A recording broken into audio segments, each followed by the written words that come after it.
The leaves are turning faster with no sign of slowing down, and the birds fly south so winter comes with the snow to blanket the town. The midday skies are clear and blue with a cool breeze in the air.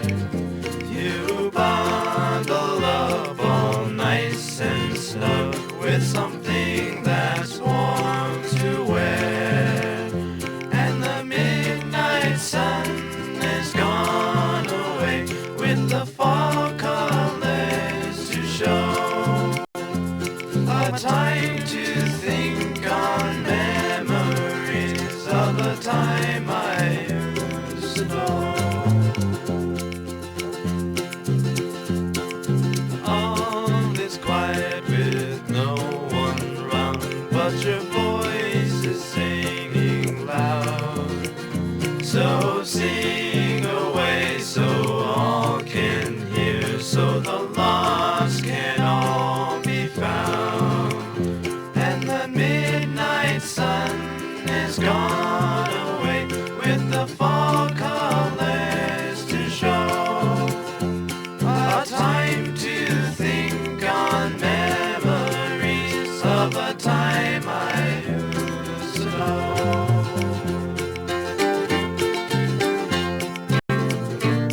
The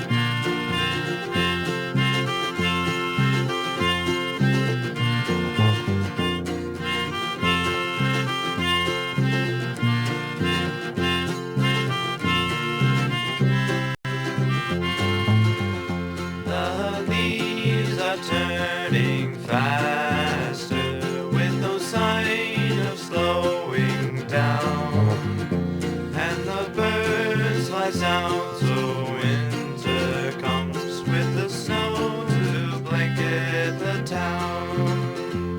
The midday skies are clear and blue with a cool breeze in the air. You bundle up all nice and snug with something that's warm to wear, and the midnight sun is gone away with the fall colors to show. A time to think on memories of the time I used to know. All is quiet with no one round, but your voice is singing loud. So sing away so all can hear, so the lost can all be found.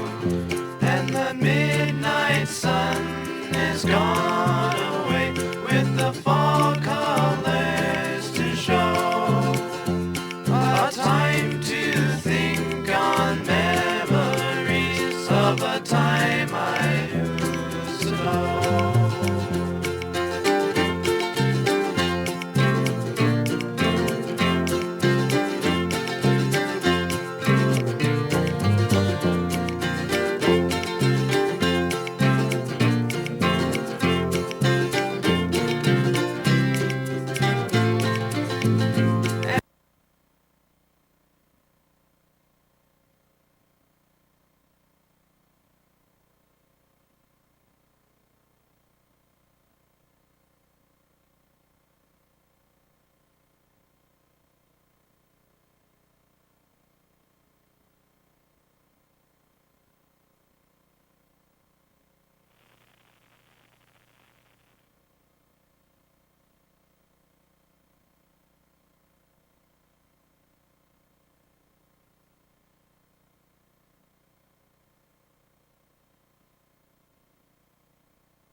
Mr. Volland, are you on the phone?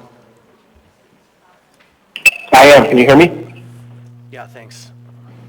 Okay.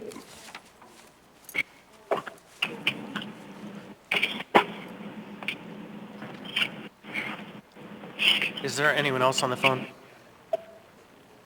Yeah, you have Randy here. Mr. Salt?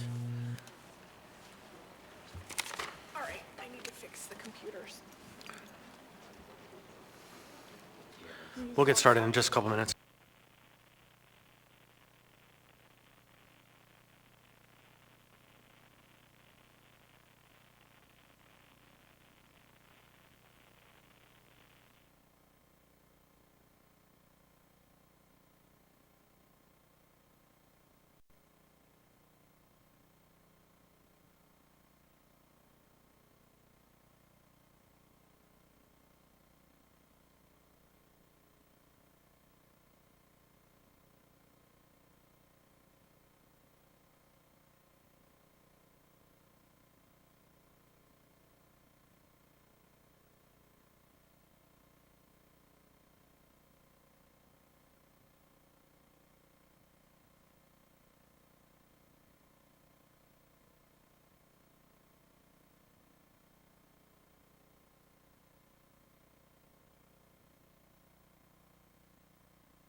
Can we mute on the phone, please?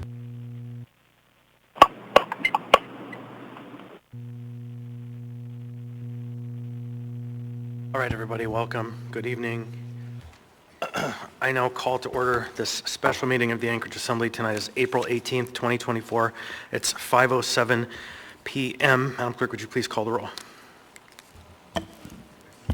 Chair Constant, Here.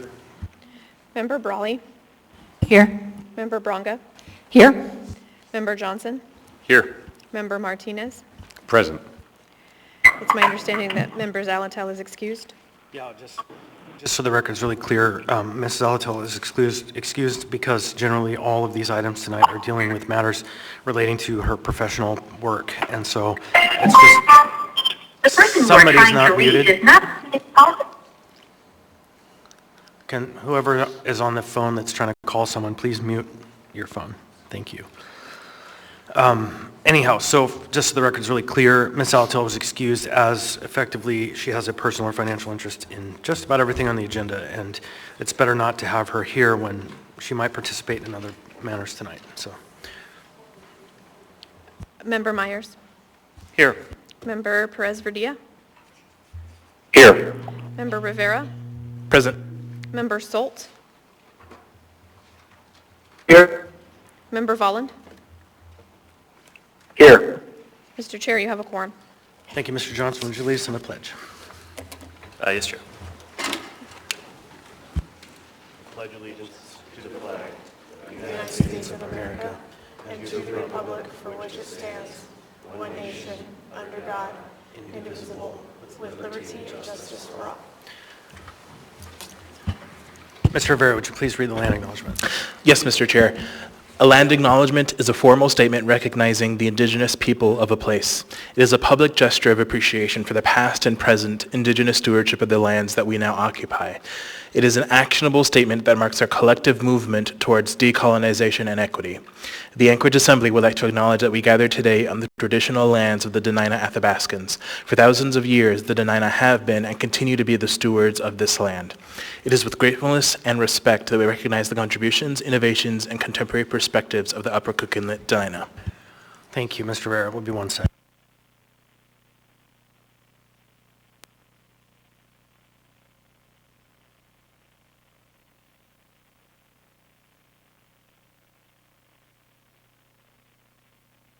Okay, before we take on any of the substantive items, I'm going to go ahead and read a number of items into the record that are supplemental items. At a special meeting, we do not allow for laid on the table new items, but supplemental items are allowed. And so I'm going to do my best to read the titles and associate them with the elements that they're properly supposed to go with.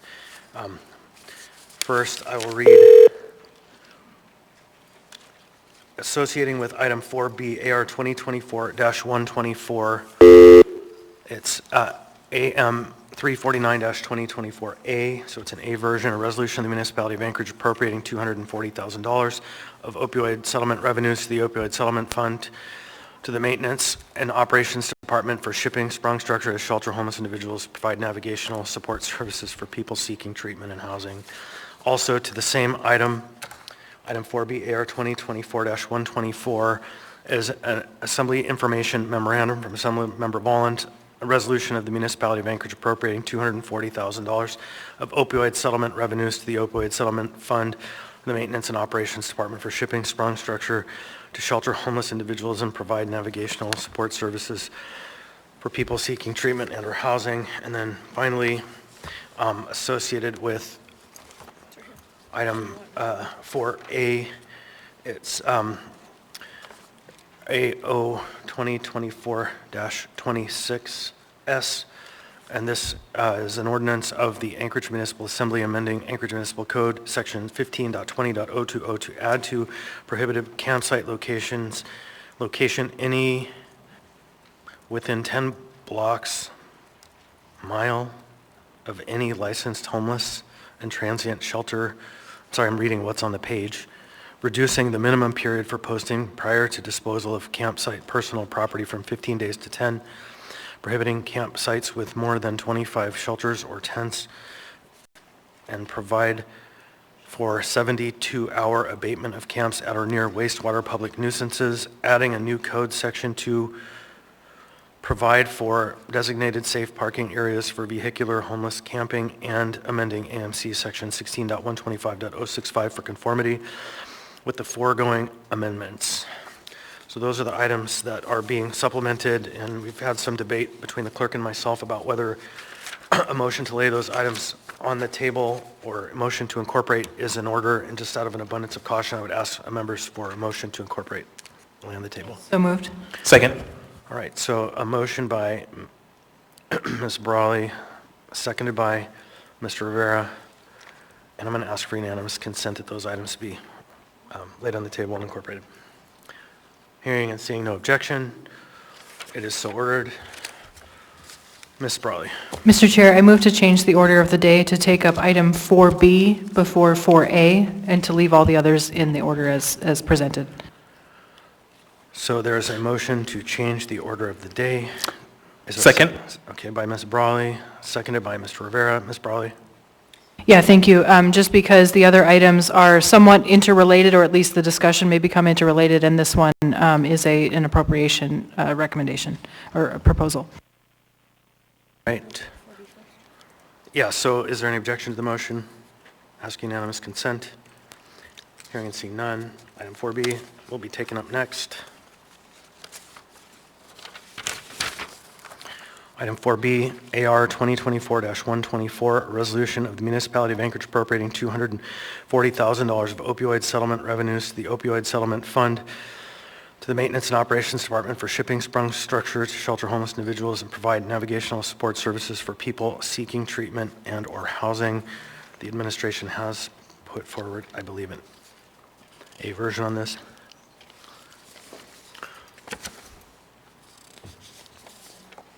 No, there is no S version. So just the regular version. What's the will of the body?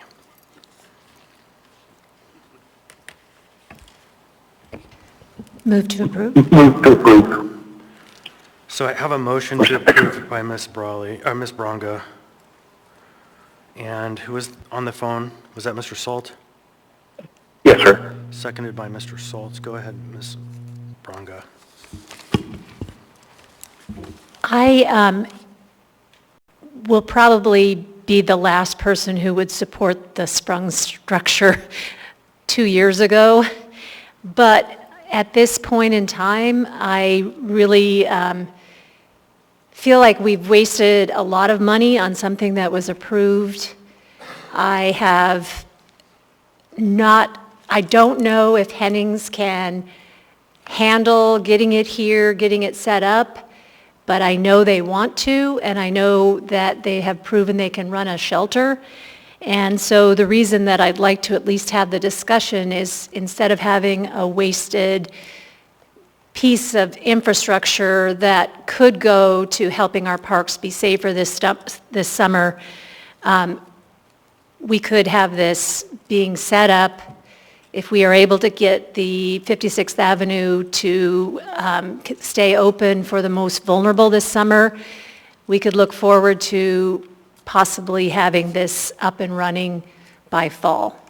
And I know I'm being a little bit of a Pollyanna here, but I want to believe that if you step out of the way of some people, they have connections and they can get things done in different ways than going through government. And I feel like if something could be set up that would allow the sprung structure to be given to an entity who feels like they can make it happen, we'd all be winners. And that's all I have to say on it.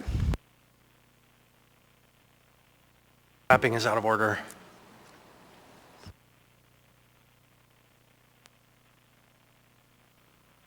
I have Mr. Ballin in the queue. Thank you, Mr. Chair. Well, a little bit it feels like Groundhog's Day.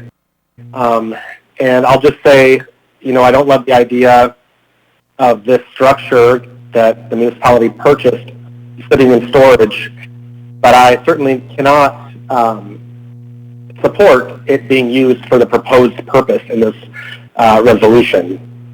And the reason for that is we've discussed previously as the body. I have serious concerns about human habitation in one of these structures without really having an operating plan and parameters put around that. Particularly, I would not want this structure to be used during the wintertime. In the laid on the table information memorandum that members have before them, there was an article that a similar structure in Crested Butte Mountain Resort collapsed under a pile of heavy snow, and thankfully no one was injured. But I'm just thinking of that in the context of building safety, and this past winter that we had when we had several roofs collapse, and those were built buildings of a certain time and in construction style, but actually built buildings that collapsed to the point where the municipality had to circulate notices to similar properties saying, hey, you need to shovel your roof, or the building that you're in may collapse. In fact, I received one of those to my work location. I don't own that building, but they really wanted to get the word out and let people know you need to shovel your roof of snow. And so looking at a structure that I'm not sure can withstand our winter conditions, I think it's time to kind of put this one to bed once and for all. That this type of structure is not the ideal structure when it comes to sheltering people because of those life and health and safety considerations. Thank you, Mr. Chair. Right, Mr. Salt. Thank you. I understand what Member Mullins is saying with regard to the sprung structures. I mean, I've seen them on the North Slope of Alaska. I've seen them in Anchorage. As he also pointed out, we've had buildings collapse. We've seen apartment buildings like on the coast of Florida collapse. So no structure, I think, can be guaranteed safe and habitable, especially if it's put up poorly. The other challenge I have for this is we talk about we want an operating plan, yet we operated the Sullivan. We are currently operating the congregate shelter. We're operating 2 hotels as cold winter emergency shelter. So I fail to see how those plans cannot be translated into the sprung structure. I think one of the things that we're against is a congregate shelter for Anchorage, but I think it's one thing we need. And I don't think it's a long-term need. I think it's a short-term need while we get through the large bulk of the homeless crisis and start finding permanent homes for our homeless and start solving the root causes of why people are homeless in the first place. So I just think we also have kicked this can around way too long and probably should have built it 3 years ago. Thank you.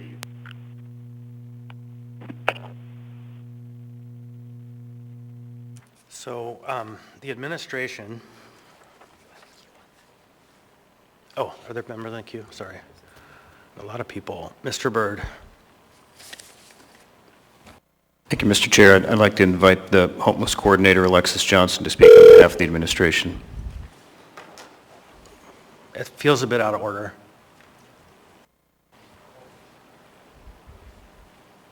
If I may, Mr. Chair, I would invite the homeless coordinator, Alexis Johnson, to speak on behalf of the administration. And can you qualify why the members have the item before us? Members can ask the homeless coordinator questions. I think what's more important for the administration to do is move its amendment and find 2 members to do that than to tell us why. We can have that conversation. So, Mr. Chair, if I may, then I would have Mario Byrd speak to that. Thank you. Mr. Chair, thank you. The administration has put forward a floor to replace the current fund string, which is to the opioid settlement fund. We would move an amendment that would change the fund string. So the administration would ask members to move an amendment. Yes, Mr. Chair. Thank you. So there is an amendment in the packet. It is Bronson Amendment Number 1. Is there a motion? Move Bronson Amendment Number 1. Motion to amend by Mr. Myers. Is there a second? Second. Seconded by Mr. Salt. Do you want to speak to that, Mr. Myers? I'll defer to the administration. Thank you, Mr. Chair. Mr. Colhase. Thank you, Mr. Chair. I'll defer to Mr. Byrd on this. Mr. Byrd. Thanks, Mr. Chair. So the administration was made aware after we had sent this resolution to you, Mr. Chair, through your request for the special meeting that the fund string needed to be changed. So that's what this amendment does. It addresses the funding not coming from the opioid settlement funds, but instead from a different fund string. And that's all we're seeking to do with this. Otherwise, the resolution remains unchanged. Thank you, Mr. Chair. I have a queue. Who wishes to speak to the amendment? Mr. Johnson? Mr. Rivera? Ms. Brawley? Ms. Brawley. Yeah, I just have a question for the administration, or two questions. One, what is the total amount of opioid settlement funding that the municipality is supposed to receive? And is that a one-time or a recurring basis? Through the chair to Member Brawley, I don't have that number. Sharon Lechner, OMB Director, is here. She may have that number. Of course, I believe we are now not proposing to use opioid settlement funding for this project. Thank you. Security. Through the chair, we have many hundreds of thousands of dollars in opioid settlement monies.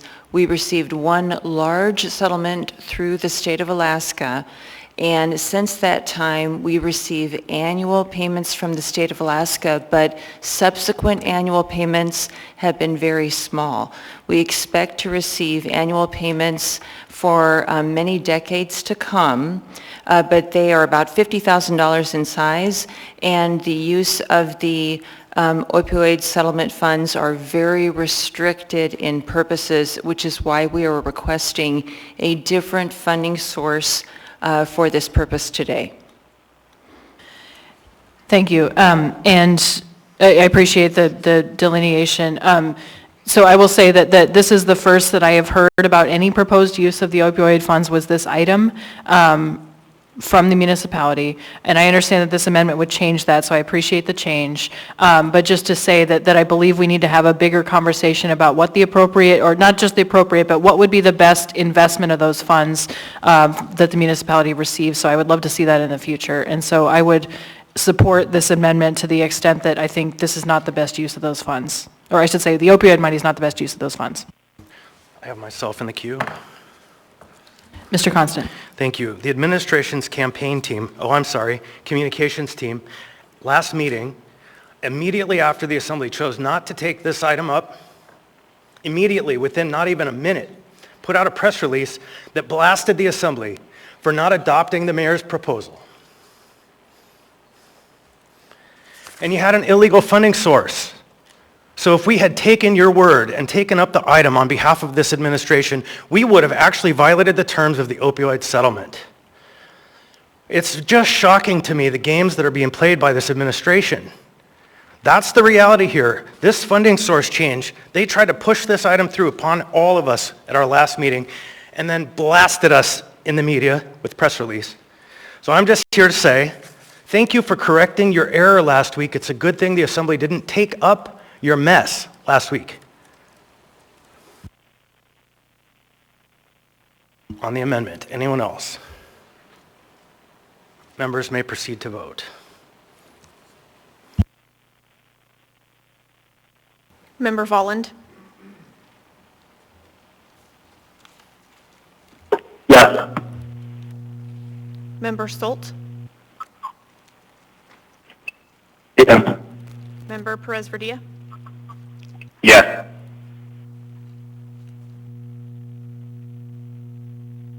On a vote of 10-0, the amendment passes.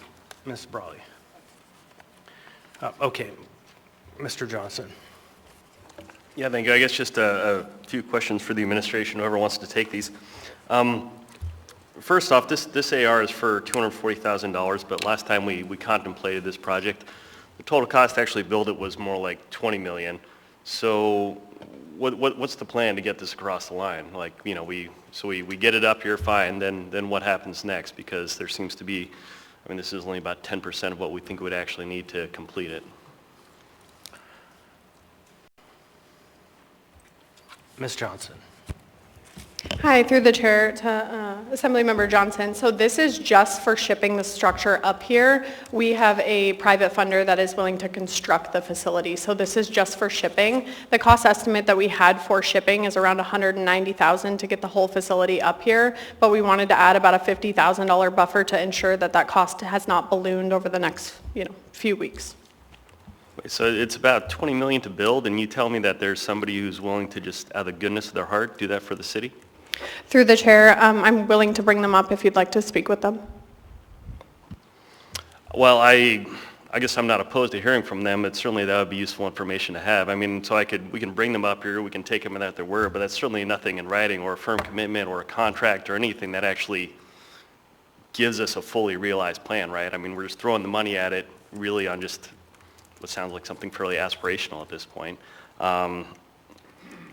So, I mean, I am encouraged to hear that somebody's willing to contemplate that, but certainly I don't think I'm ready to make a decision based on simply somebody's word at this point. I mean, do we have anything in writing, any formal commitments, any guarantees that, if the work is not completed, what condition, the city would be left in, what risk we may accept in taking this offer, anything of that nature? Do we know that is even legal and permissible for us to simply accept something of that nature and that magnitude? Through the chair, I believe there's a municipal attorney in the room, but we have been discussing there will be some things that we need, like a land lease, because it is municipal-owned land. But that's something that we're hoping the assembly will come to the table and help us work on. If we have a private entity that's willing to erect this structure, I think spending the $240,000 to ship this facility up here is a risk we should be willing to take. We've invested millions and millions of dollars within this municipality on other projects that have not paid off. Why would we not invest the $240,000 in hopes that we can get a facility online to shelter people? We know that nearly 900 people are going to go unsheltered this summer, and I'm willing to risk $240,000 in hopes to build a facility that will keep a roof over their head. Okay, last we heard, I think the expected time to actually build out the project was 6 months. So is anyone contemplating that in any scenario this would actually be brought online in time this summer, or are we really talking about something for late 2024? Through the chair, we have members from that private group that are willing to speak on the construction. They've been working with an architect and an engineer on timelines for that building. Okay, well, I appreciate them being here, but frankly, I don't even have an AM or an email or anything explaining who this is or what the plan looks like. And this was laid on the table a week ago. Why haven't we seen anything explaining this up until right here when he's standing before us? I mean, I'm sure everyone has good intentions, but frankly, I'm a little annoyed that I'm being asked to contemplate this when we haven't been given 90% of the relevant information that I think we would need to make this decision. I mean, apparently you guys have had these conversations, but this is the first I'm hearing of it here. And frankly, it's a little bothersome that we're being put in this position with so little to go off of. Yeah, through the chair to Mr. Johnson, I completely understand, but all I'm asking is for approval for funding to ship the structure here. While it's being shipped here, I'm happy to have a work session, and Henning is willing to present with the outside group, and we're willing to move forward and present as much information as possible during this time. I don't think this is an opportunity that we should let go to waste. I will say for my part that I'm willing to have that conversation. Whatever happens or doesn't happen here tonight, I'm willing to hear the rest of the plan. But I, for my part, will not feel comfortable even spending $240,000 without understanding what guarantees we have that that money will not be wasted. I understand that that's far less than the whole cost of this project, but still, $240,000 is not nothing, and I think any of us who have looked at the municipal budget finds that that's not an easy sum to come up with necessarily, and I think would, necessarily carry cost to other programs. So even though that amount may not seem that significant, I recognize that unless we have confidence that it's going to achieve something, it's not money I'm willing to just take a gamble on. Mr. Rivera. Yeah, thank you, Mr. Chair. So my questions aren't for you, Ms. Johnson. Thanks. So if I were to vote on this today, I would have to vote no. I couldn't vote any other way. So I hope that we postpone any action on this tonight, because there are way too many unknowns that could cause what's a $250,000 project or cost to ship up a structure to cost us so much more. We need to understand what's actually going to happen with this structure. Who's going to own the structure? What are the terms of that deal? In writing. I need to read that before I vote on it. Who the heck's going to ask us to put $250,000 of public money without us having read the deal? Where is it going to go? How much is it going to cost to operate the structure? Who is paying? If we have a private donor interested in financially supporting this project, which it sounds like we do, and I appreciate there are folks interested in it, we need to know what the terms of that deal are. And I need to read that. I can't just go off of someone's assertions, off of hope. And if it's going to be us that pays for things, how are we going to be able to afford that on a systemic basis? And that just really, I think, scratches the surface of the questions that I have. So we shouldn't be answering these questions on the floor of an assembly meeting. The administration should have requested a work session and presented answers to us in detail on this. But they didn't. So I have to question the intent here. I appreciate the sense of hope that some members have, but I think we have to govern with the full knowledge of the financial impacts. And that's our duty, right? Regardless of how we might feel about the urgency. So hopefully we can postpone this. Sounds like there is some intent to do that based off of another amendment that we're going to be debating here soon. And then really dive into a lot of those questions. Thanks. Ms. Brawley. Thank you. First, I want to direct members and the public's attention to the Assembly memorandum attached to this item. It's AM 372-2024. This is an item that I prepared, basically copying and pasting what I wrote last June on this project, asking the exact same questions that we asked at that time. And I'm going to read them out. How much will this, and I appreciate Mr. Rivera already asked some of these questions. How much will this project cost to build? How much will it cost to operate? How will we or another party pay to build it and to operate it, and with what funding sources?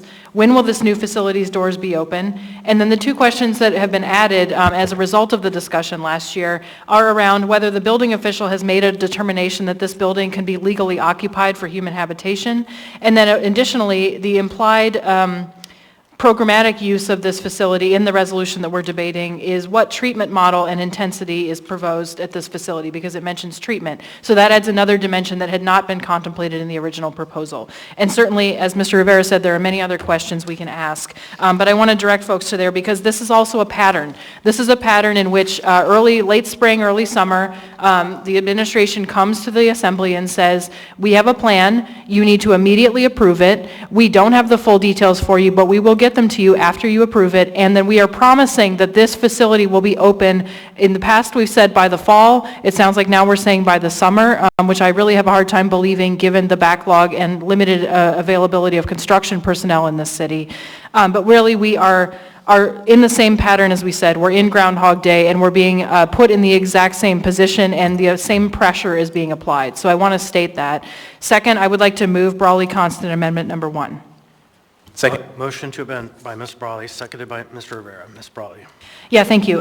This amendment really formalizes the questions that I just asked. So what it does, and it also basically contemplates that this will need to be postponed because we do not have the answers to these questions today, nor do I have confidence that we will get them by the end of this meeting. It adds a section that puts the assumptions for this project into the item itself and make them contingent on approving this funding for shipping. So construction cost, operating cost, construction timeline, and proposed treatment model, and then the date by which the building official has approved.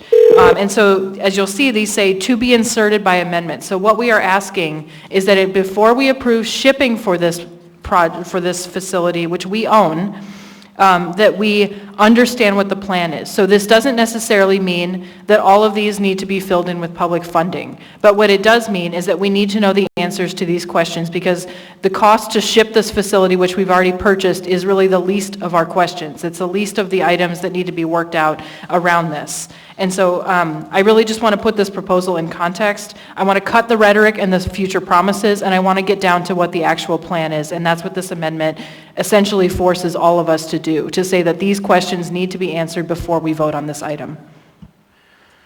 All right, we have before us a motion to amend. We have a packed queue. Anyone wish to speak to the motion to amend? Hearing, seeing none. Oh, go ahead, Ms. Brawley. Oh, Mr. Chair, I will speak to the amendment. On the motion to amend. Okay, so First, Mr. Bolland was in the queue. I didn't know if it was on the main or the amendments. Then we'll go to Ms. Bronca. Mr. Rivera. Thank you. Yeah, I'd like to stay in the Mr. Vaughn. main motion too. Yeah, I'd like to stay in the queue for the main motion as well. But looking at this, you know, it's interesting because the way that this is all set up, I don't think I'm going to support this amendment just because we're still framing it as though it, you know, the requirement to shipping this thing to Anchorage, the structure, I guess the base assumption is that we're still going to do what the title says in the underlying motion, to shelter homeless individuals and provide navigational support services. You know, if I were going to bring forward another amendment, well, I think what I would do is just strike all of that, and strike any of the information or the language from the main motion and the associated memo that makes that the option, the default option, and say, yeah, we can ship this thing up, but I don't want to have a predetermined outcome with what we're going to do for the structure. You know, I recollect at one time there was a proposal to maybe use it for storing APD archives. I think we can find a use for the sprung structure, but I still I maintain serious concerns about it being used to shelter people and whether or not it holds up to our building safety standards. And so I think, that being said, I will probably not support the amendment just because I don't want to add to any momentum that the sprung structure would be used for that purpose. Thank you. All right, thanks. Ms. Bronca, and then Mr. Salt. Thanks, Chair. I was digging around in code today and saw under homeless and transient shelter, it says minimum necessities of life on limited short-term basis. So we are looking for a way to shelter people on a limited short-term basis using this structure. We are a housing first community. As our vice chair has said, full stop housing first. But in the meantime, I can't contemplate Point of order. allowing people to. Point of order has been raised, right? Yeah, sorry. Mr. Rivera. I'm just curious, and maybe you're going to get to it. How does the testimony of the member have to do with this amendment? So I'll let you figure that out. It should be tied to the amendment. Go ahead, Ms. Bronca. Okay, the amendment is that we have to come up with a proposed treatment model. Our municipal code says that transient shelters have to have minimum necessities of life on a limited short-term basis. It does not say that we have to have a certain treatment plan to have a shelter. And I think what we're pondering here is sheltering people and moving them to housing. So I would ask Ms. Brawley to clarify why that's in there. Yeah, thank you, and I will read the second part of the original ordinance. It is resolution. It is appropriating funding, here it says from the opioid settlement fund, we just amended that, to maintenance and operations department for shipping sprung structure to shelter homeless individuals and provide navigational services for people seeking treatment and or housing. And then the nexus that was provided in the original resolution to connect it to treatment, and the reason we're using opioid settlement funds is it contemplates providing treatment in some way. So this is a point of confusion, I think, the way that it was written. And so just to put a fine point on it, I would ask Ms. Brawley to describe again what the purpose of these blank lines is. It's not to assert that you want these things to happen, it's to assert that you want to know what their plan is. Is that correct? Yes, thank you. And I would offer, too, that if there is an S version, as is contemplated, that there may be changes to this that reflect what the actual programmatic plan is for this facility. Yeah, thank you. Mr. Salt. Thank you. It was a bit hard to hear the amendment, so I would like to have that repeated before we vote. I'd prefer to have these as conditions, so if we approve tonight, the funding is not released until these conditions are met. Thank you. Anyone else on the amendment? I'm going to put myself in the queue. Mr. Constant. Thank you. So all of these items are essential to know. before we dive onto what I would call a slapdash proposal that is intended to be used for purposes other than actually housing individuals experiencing homelessness. And in fact, one of the things that I need to see here is how they're going to fund the operating costs, because we actually just spent the last 2 meetings going through contortions where a member of the assembly had to identify funds for the operation of the shelter that we have now that's still operating. And so if there's some magic money that's going to pay for the construction and the operation, which is millions of dollars a year for 1,000 people, it's millions of dollars a year, we need to know what the plan is. And so these blank lines here are really clearly asking for not just the amount, but the actual source of funds. And I want the funds either certified by the CFO. He says there is money to do this with this account as we do fund certifications on almost every other item. And if it's a third party, I want to see a letter of agreement, at least the beginnings, an initial term sheet, effectively. We've been talking a lot about term sheets lately, that would bound the agreement, that would bring funding from an outside source in the scope of millions and millions of dollars to raise this building. So we don't have the money to operate the shelter that we have, and yet we're hearing about this dream proposal. There's another piece to this that warrants what Mr. Volland is suggesting is not acting, but I'm willing to give the administration a bit of time to come up with answers to these questions. And that is the fact that we've been told very plainly by the former maintenance and operations director that the day we accept that tent is the day the warranty is going to be voided, that we do not any longer have the protection of that item as it sits on the lot there. The day we receive it, it is ours, 100%. And so that goes to Mr. Volland's point, but there's a lot of information that we need before any reasonable conversation can be had. So members may proceed to vote on the amendment.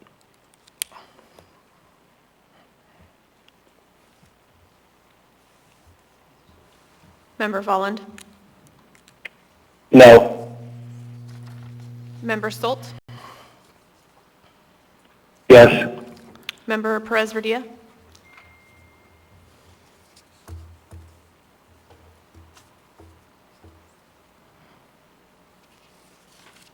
Member Perez-Verdia on the motion to amend Brawley Constant Amendment Number 1? Might have lost him.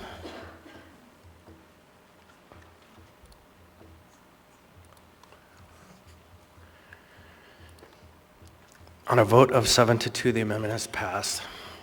Now we have Ms. Brawley. Mr. Chair, I move to postpone to a special meeting on May 16th. Second. Motion to postpone by Ms. Brawley, a second by Mr. Rivera. Ms. Brawley. Yeah, thank you. This gives 4 weeks to answer these questions on the amendment that we just added. Thank you. We can schedule a work session with the offerer, who is an amazing philanthropist that is going to underwrite the city of Anchorage, and we can get answers to all these questions. Anyone wish to speak to the amendment? Mr. Martinez. I'm sorry, the motion. Oh, yes, on this motion to postpone to a certain time. Yes, one of the things that I hope that we also uncover, Mr. Chair, in this is that to make things make sense, it's very difficult to believe that someone who's willing to spend $20 million doesn't have the $240,000. So I hope that to answer these questions in the time that this postponement will allow, we can get some really good information that makes sense. All right, so on the motion to postpone, I have a queue. Ms. Baranga, then Mr. Vaughn, then Mr. Salt. I feel a little bit like we're stalling on items, and the last meeting I went away completely frustrated, and my husband's comment was, if you're not going to do business because there may be a mayoral change, let's just take a little break until the certified election. I'm frustrated that we keep stalling on things, and I would like to just make a decision on this. Next, Mr. Vaughn. Thank you, Mr. Chair. Yeah, I'm a little bit confused by the prior statement, but like I said, I maintain my concern. I'm not going to be in support of postponement because I don't think that the structure should be used for this purpose. I would rather just vote this down. But before we do that, I would like to make a floor amendment. And your amendment? So what I would like to do in the resolution, in the title, after structure on line number 5, I'd like to strike to shelter homeless individuals and provide navigational support services for people. You know what, Mr. Bond, we have a motion to postpone on the floor. So I think we have to dispatch with the motion to postpone first before a motion can be made to amend it. I appreciate that. I'll hold on my amendment then to see how the postponement goes. But I think the only way for me to move forward with shipping this thing up is that there is no language, or if it's made very clear that there's no predetermined outcome with this structure. And so I think for me, I'd rather just vote postponement down, maybe have another crack at amendment, and then just dispatch with the item. Thanks. On the amendment, the motion to postpone, Ms. Brawley. Yeah, thank you. Two things. I would say that I suppose one way to characterize this is stalling. The other is really trying to hold the line on fiscal responsibility, which is that we do not spend funds without a plan for how they are spent. And that has been a challenge, even as we try to figure out how much money we have as we finish up our ACFR. I've spent the most of the day dealing with our first quarter budget, which is going to be behind our usual schedule for good reason. And so I really want to characterize this as trying to understand what we are spending public money on and why. And I appreciate Mr. Martinez's comments. Does this need to be public money? Perhaps there's a discussion we could have around who's paying for it. Second, I do find it kind of amazing that a member of East Anchorage, after all of the discussion for the last 3 years around the Tudor and Airmore shelter, which as we heard in the Housing and Homelessness committee meeting, just yesterday, that the intended location for this structure right now is at Tudor and Elmore. I find it amazing that a representative of that area would be advocating for that project given the 3 years of history that I remember and that I believe a lot of those constituents remember. So I just wanted to state that as well. All right, I have Mr. Myers. Thank you. Sorry, Mr. Chair, point really quick. Mr. Volland, you have a point of order or something? It's a point of information. When Member Brawley is speaking, sometimes the mic is muffled, so maybe if she could speak a little less close to the mic, thanks. Okay, thank you. Sometimes you have to put the mic really close. So who did I just give the floor to? Mr. Myers. Thank you, Mr. Chair. I agree with Member Bronga's comments. I don't want to push this out. I think we need to, while we've had this special meeting on the books now for a week, listen to the folks that are here. If the funder is in the audience, I would like to hear from them. I know that's not germane to this a motion that's currently on the floor, but I think it's important to do that. I also, from what I understand, Ms. Johnson did request a work session to go over this, and it was denied. That's an inaccurate statement. Okay. Through the chair to Mr. Myers, it was actually Henning that requested a work session and they were denied. Okay, you're out of order first. Second, no, they asked for meetings with members. They didn't ask for a work session. So please stay in order.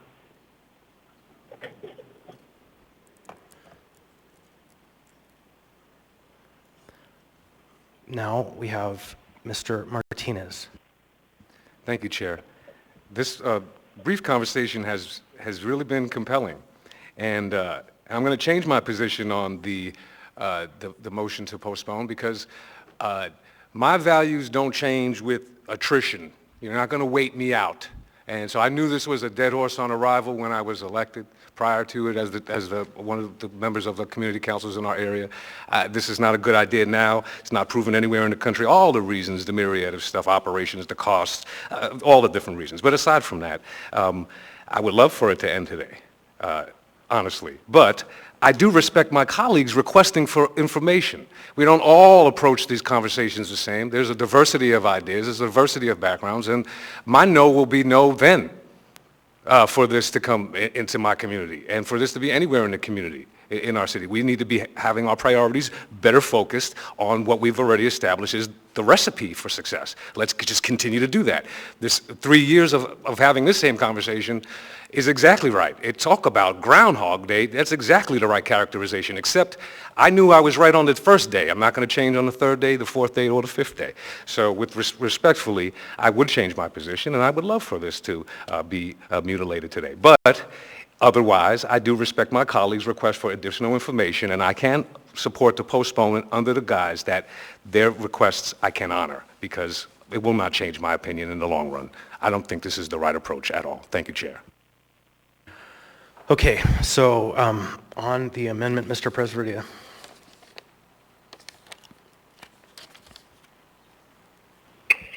Sorry, Mr. Chair. It's on the amendment. It's on the main. It's the motion to postpone. Yes or no? Sorry, I said the amendment. On the motion to postpone, Mr. Presvedia. Thank you. Well, my colleagues have already said everything that I want to say, but let me just repeat that I'm a no on this on the purpose of this. I would respect my colleagues to postpone, but I will be a no on the project today. I'll be a no later, unless there's some really compelling information that comes forward. This is something that we've been very aware of for a long time, and we really need to dispense with this. So. I'm happy to vote yes on a postponement, but it's very unlikely that I will approve this. So just want to make sure that my voice is involved. Thanks. Bye. Ms. Brawley. Thank you. Then I will withdraw my motion to postpone if my second agrees. I'll agree. All right. Now we have the main motion, and we can go through this, but before I would ask a motion to extend the meeting for 1 hour. So moved. Second. There's a motion to extend by Mr. Rivera, seconded by Ms. Brawley. Is there any objection?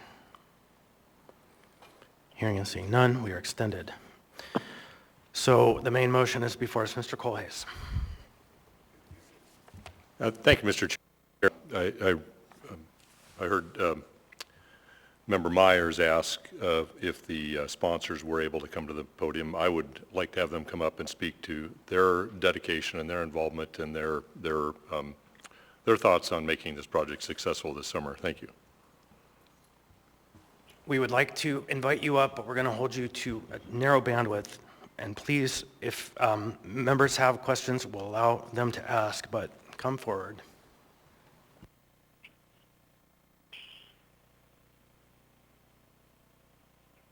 State your name.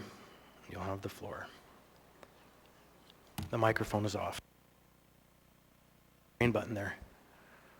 There you go. Through the chair, my name is Ryan May Lucas. I'm the broker and co-owner of Regal North Commercial.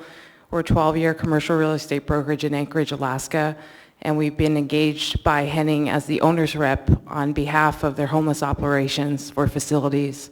I'm here today to testify on behalf of several private sector participants and have an interest in making sure that a cost of weight analysis to stand up the navigation center is done. That's our specific engagement, and to get all the information necessary in order to put humans under building, because they are not. There's a current abatement happening in which we did a measurement of how many people are being... I'm going to hone you in. Sure. Really, the questions aren't about your vision for getting homelessness solved. I think we all agree with that. The question is, how are you prepared to convince 9 to 12 people on this dais that there is a financial instrument that could cover what cost, how it's going to be underwritten, how it's going to protect the municipality, and achieve all of those great things? So let's hew to those very germane matters that a broker would be able to speak about. Absolutely. Through the chair, the presentation, quite frankly, will be longer than a 5-minute testimony, which is why Henning reached out for a presentation. We will have a presentation to the public on Tuesday next week at 911 West 8th Avenue from 9 to 10 a.m., available to the public and all members of the assembly. That will be published, that plan will be published, so that we can all as a total constituency make a vote for Alaskans to be under building. That's all I have. Thank you. So, okay, there might be some questions. Are there? Ms. Brawley. Yeah, I have two questions. What at this point is the total estimated construction cost from your perspective? Total estimated construction costs, we'll be able to know that once we have all the information on the facility. We don't have that in our hands. Thank you. And then the second question, so my understanding is that the municipality purchased this facility for $2 million. Is the proposal to also request that the municipality gift that facility to Henning and to whoever the owners group would be, or is it that would also, the purchase price of that facility would also be included in this proposal? We have not included the facility in a formal request. What we have asked for is a disposal of land lease. So any existing monies that were spent on a concrete pour or FF&E that could be provided into a function of the land lease, that's what our recommendation is. We don't know the total cost of what was purchased or the full plans, but we have requested those. And we also have reached out to the manufacturer, and I do want to testify today that they have represented 70 structures in the state of Alaska, everyone from ConocoPhillips to their largest customer across the country, which is the Department of Defense. They are structurally sound. There are engineers that we contacted in advance to this meeting that would like to provide testimony to the soundness of those structures. That's what we do know, and we're prepared to share that to the public. And just to be very clear, whether it's answered tonight or in the future, I would like to know whether the proposal is to purchase this facility. It did cost $2 million at the time, so presumably that is still the value of that facility from the municipality, or if it's being asked to be given at a zero cost or something in between there. Thank you. So once again, before we conclude, you said 911 West 8th Avenue next Tuesday at what time? 9 to 10 a.m. All right, there are many questions and not a lot of faith. So, other members? In the queue, Mr. Johnson, on the main motion. Thank you. Yeah, thank you. I mean, there are a lot of questions, but I'm willing to put in the time and energy to try and at least entertain those questions and try and solicit answers. I don't know where I'll ultimately land on it, but I'm willing to contemplate it seriously. So with that, I would make a motion to postpone until a special meeting on May 16th. Well, then I guess Second. It was withdrawn, I apologize. Second. I'll say briefly, if given the opportunity to have a work session to answer some of this, I'm willing to be open-minded about it, but if it comes to an up-down vote tonight, I will be a no. All right, so I have in the queue Ms. Braga, then Mr. Volland. I like the idea of postponing it till after Hennings has a chance to fill in some gaps. And if I may, Chair, I really feel like my character as a assembly member for the East Side was attacked. There is no one who champions the East Side. Well, George is also a huge champion of the East Side. But I love that place and I love my parks. And I don't appreciate that comment. All right, yep, thank you. It is recognized best not to speak to people's motives. And Mr. Volland.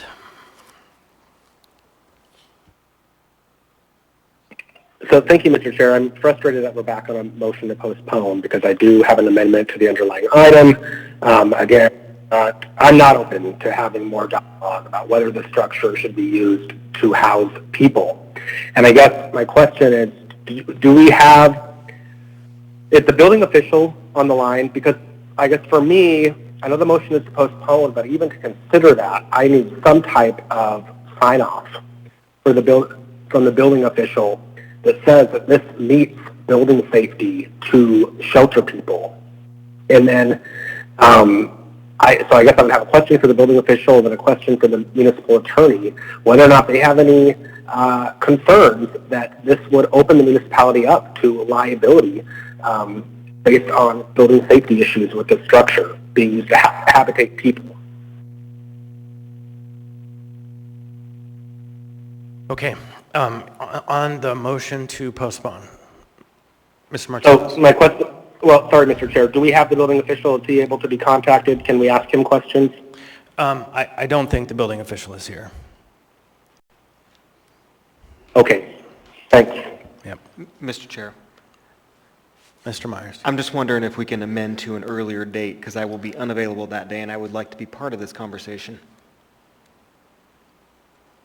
And I really don't want to push this out any further, so later I just don't 15th. think it's an option. Okay. If the mover, the 15th. Is that okay? Could we do it before the 10th?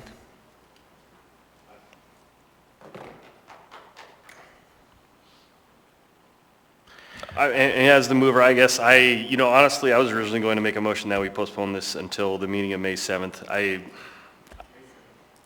I'm fine with that. I think it's important to recognize that for the people who are supporting this. There are questions that need to be answered. That's a more compressed time frame to come up with, I think, with a lot of information, a lot of more detail before certainly I'd be willing to get to yes on this project ultimately. But I suppose I would consider, if the second agrees, changing my motion to postpone to the meeting of May 7th. I'm open to changing the date. So it appears the motion now is to May 7th. I actually have myself in the queue. I'll just briefly state, I've been moved to the position where I'm not in support of a motion to postpone, and we should just dispatch with this because it's a failed idea. We've spent hundreds of hours on the topic. We've spent millions of dollars in legal settlements, and now we have a promise that is not even paper yet. Mr. Martinez. Thank you, Chair. No, I've been moved again. I shared this with you before, everyone, that I don't mind the postponement for the sake of my colleagues' benefit. I can defer in that way. But I also like something else. I think OPM, other people's money, is cool. I think it's a good thing when people want to invest in our community. So let's just be real clear about that. If there are people who are willing to invest in our community, it's great. I would have loved for that to be the focus of all the conversation for the last 2 years. I guaranteed money would have been on the street already. Fundamentally, that's how it works, consistency over time. So I would love for the conversation about, if not this project, how can those resources still come into our community? I would hope that folks who have the goodwill and the heart to invest in our community don't only want to invest in a particular pet project, that they want to invest in a holistic approach that we can find agreement to. So that would be my hope, that postponement can produce some other vantage point of how we can utilize some resources that want to come into our community that I don't want to lose if we can capture them effectively. Thank you, Chair. Mr. Salt.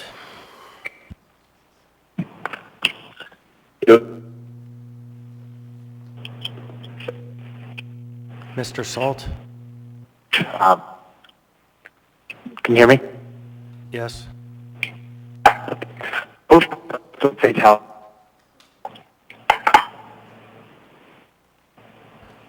I guess we can't hear you.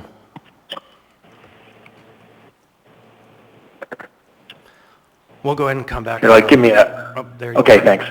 There you are. Try again. Okay.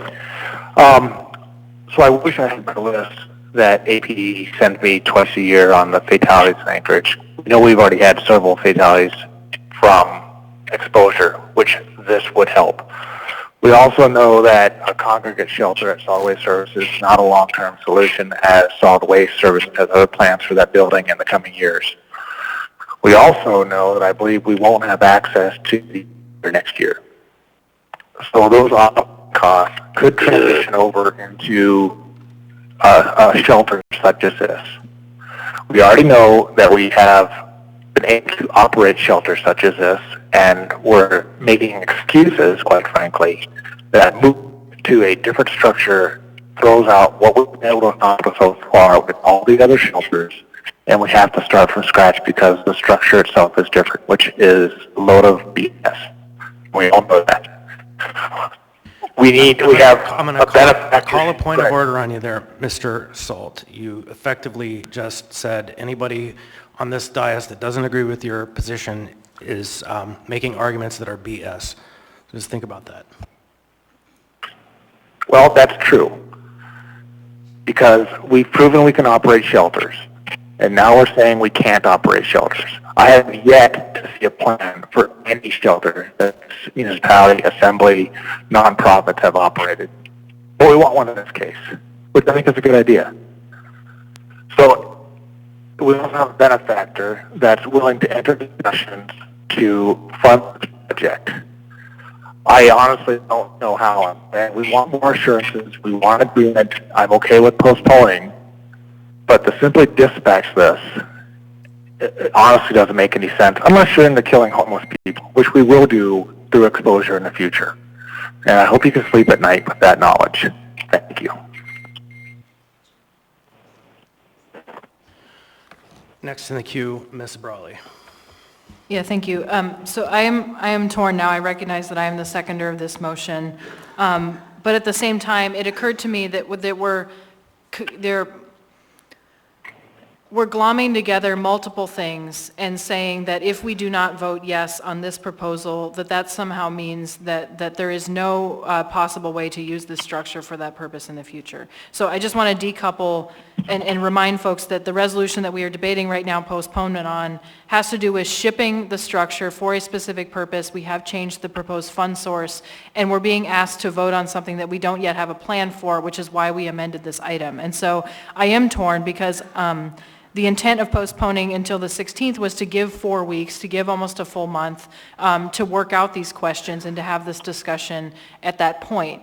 And I also hear the members' concerns about postponement at all, given that this has really been a 3-year discussion that we keep going in circles around. And so I'm torn. I think I'm not sure that we're going to get answers by May 7th, given that we are still going to be in the middle of first quarter budget revisions. And so I would like to withdraw my second. So if there is a different second that would like to jump in, that would be fine. I'll second the motion. It doesn't matter. The code provides only that if there is a second, the mover can rescind their motion, but not the second. So it's fine. Mr. Rivera. Yeah, thanks. So I'm hoping that we can end this debate and vote here shortly. I was going to vote yes on postponement to May 16th in hopes that we could learn a little bit more and get away from Tudor and Elmore. But now I'm just going to vote no on postponement. We are at this point bending over backwards for a failed project that we have heard time and time again does not have the support of my constituents in Midtown and does not have the support of the East Anchorage constituents, in hopes that this administration is finally going to be able to get it right on the 4th or the 5th try. And I'm furious that a generous donor is now stuck in the middle of this debate. Also, we all know how these debates go. They're going to take up all the air in the room, period. So whatever other business that we hope to get on the regular meeting of May 7th done, forget about that. That's going to be pushed to the wayside for this item. So I'm going to be voting no, and I do hope for some positive use of the sprung structure in the future, but the next time this comes forward to us, please make sure that before you even put something on the agenda, either this administration or the next administration, please have a plan to present for us. Thank you. I have myself in the queue. Mr. Constant. Thank you. In that conversation where a member called some folks on their motives, the same member made an argument that the tent structure is going to be temporary. It's a temporary structure. It'll be fine. We'll use it until we don't need it. And then speaks against the use of the temporary structure at the cold weather shelter that we have on 56th Avenue. They're both temporary. The difference is we own one that's currently operating, and it doesn't need $20 million to stand up and then some commitment of years for the operator to recoup those costs and pay on an annual basis the actual operations of that 1,000-person shelter. So we have here an interesting situation ethics question where temporary is fine as long as it's the new building, but temporary is not fine if it's the old building, which we have a proven track record of operating, but the administration couldn't find the money to operate. So all of that argues that we do not postpone this item to the 7th and spend that whole meeting talking about this issue, but instead we deal with this motion tonight. On the motion to postpone, Members may proceed to vote. Mr. Presverdia? No. Mr. Solt? Yes. Mr. Volland? No. On a vote of 4 to 6, the motion to postpone has failed. Mr. Volland. Thank you, Mr. Chair. You know, I was going to make an amendment that essentially would strike all the whereases and remove from the title and the resolves any specific language about housing the homeless and provide navigation support. But I think probably, you know, if the administration is interested in shipping the tent up without a predetermined outcome, they can bring back a separate item that would effectuate that. And instead of taking up everybody's time here to move that amendment, I think I will just be a no vote on the main motion and encourage the administration, you know, if we want to ship the tent up, let's confine it to shipping the tent up. We can have the conversation about what we're going to do with it at a later time. Thanks. Mr. Presverdia. Thank you, Mr. Chair. Just a few comments. There's so much that was said tonight that needs to be refuted, but we don't have time and we need to move on. There are operating plans. There was an operating plan developed for Sockeye, for the 3rd Avenue Nav Center, really thoughtful, developed operating plans that ensure that those projects were going to be effective. Operating plans are incredibly important, and we need to require them when we're going to invest this kind of resource into something. This plan, this big tent, has been a failed idea from the very, very beginning, and it continues to be recycled. It needs to go away, and we need to move on and have a serious proposal for how we're going to shelter people in the city.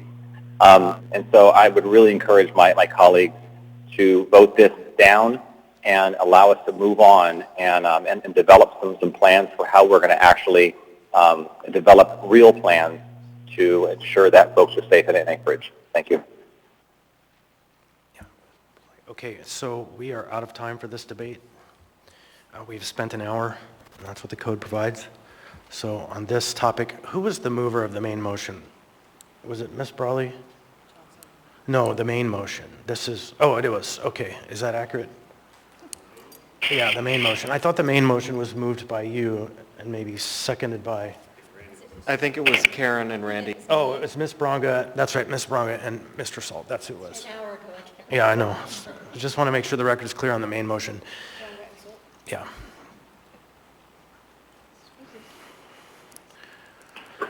All right, members may proceed to vote. The motion is to approve $240,000 for the mayor's tent. Mr. Presverdia? No. Mr. Solt? Yes. Mr. Volland? No. On a vote of 3 to 7, AR 2024-124 has failed to pass the body. Next, we have item 4A. This is a public hearing item. AO 2024-26, an ordinance amending Anchorage Municipal Code Section 15.20.020, prohibiting homeless camps within 10 blocks of any licensed homeless shelter. Waive reading. Thank you. I'm sorry, this one is not a public hearing. This one is a continued item. So with this item, there is a motion to approve, and amendment number 2 is on the floor. And amendment number 2 was moved by Ms. Bronga and seconded by Mr. Volland. And this one adds some whereas language, discouraging camping, encouraging active participation of concerned citizens, and allows private tent camping. Chair, I'd like to pull that amendment. Okay, perfect. Thank you. All right, so then we have no amendment on the floor. We just have the main motion and no one in the queue.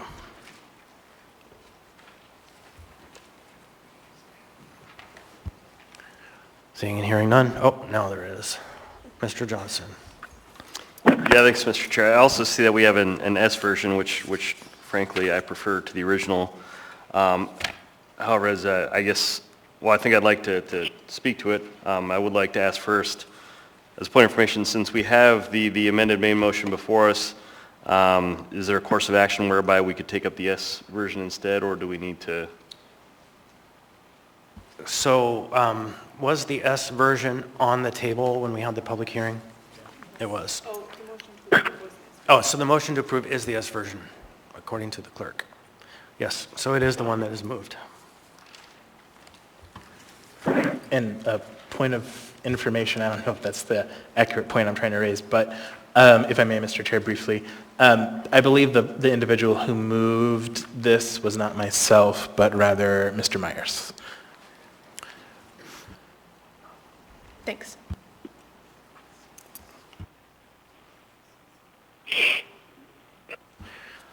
All right, Ms. Brawley. Yeah, so since, was it just last week? I can't even keep track. Since last week, there was news that came out that the Supreme Court is going to be taking up the Grants Pass decision that's related to Martin v. Boise, and it sounds like that arguments are going to start on Monday, the 22nd. So I realize that doesn't mean we would get an answer on the legality of essentially abatement without adequate shelter space by that point. But my question to Department of Law is, have you done legal analysis under the current legal scheme that we're in, and how does this comport with that? Because we haven't seen anything in writing. So I'm just asking the administration, specifically Department of Law, when we are going to see that in writing. And in the meantime, I've heard assertions that this is legal under that scheme, but I'm just wondering what that looks like, given that we do not currently have adequate shelter space for everyone and do not anticipate having that over the summer.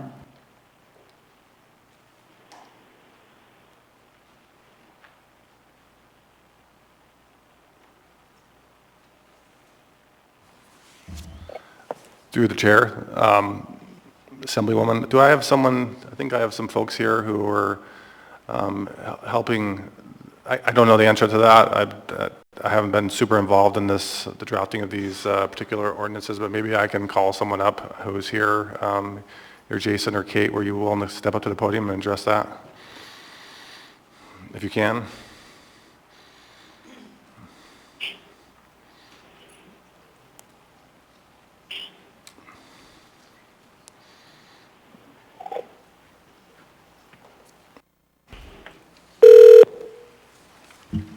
Please state your name. You have the floor. Is it on? Okay. Assistant Municipal Attorney Kate Buer. Yeah, speak real close to the mic. There you go. Assistant Municipal Attorney Kate Buer. I don't remember who raised the question through the chair to Ms. Member Brawley. In particular, with this S version, Section 1 and Section 3 have been evaluated by the Department of Law as to their consistency under current federal and Alaska case law precedent that's binding on the municipality. These changes, I'm just reviewing the S version, which looks like it incorporates Amendment 1. Okay. These changes, the Department of Law feels are legally defensible under the current binding precedent. And there is a recognition that there may need to be changes in the future in response to the decision from the Supreme Court, whether that comes down in June or as late as September. And then my other question is, I had requested a map, which I appreciate we did receive, I believe during or right after last week's meeting. It did give essentially the implications for having certain buffers around trails and schools, for example, but I did not see one that was around shelters, and that's really the way this ordinance is constructed, is distance from, and it says licensed sheltered, which we heard that could be provisionally licensed. So again, I'm asking the administration to give us a map, because I want to understand the spatial implications of saying up to a 1 mile radius around a building, because I started doing the math or I started doing the mapping on my own, and that can encompass entire neighborhoods or entire community council areas. And so I want all members in the public to be aware of what the spatial implications of that are.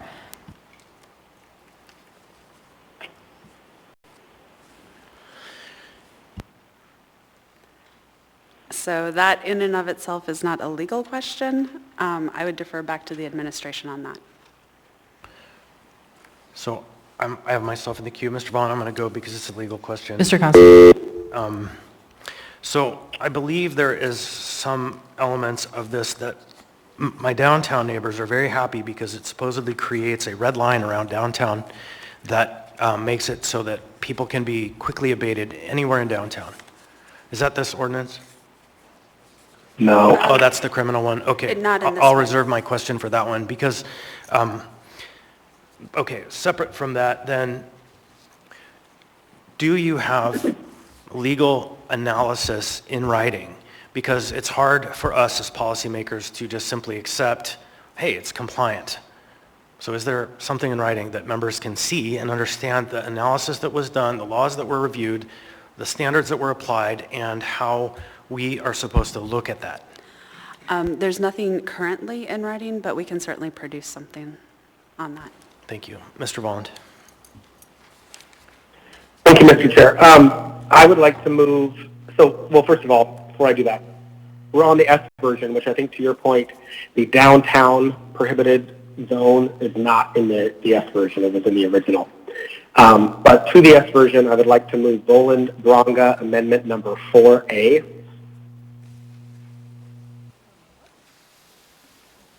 Sorry, second. Thanks. So what this does, it helps to restore school grounds from being prohibited campsites and allows for expedited abatement. Oh, you know what? I'm on the wrong one. Let me back up.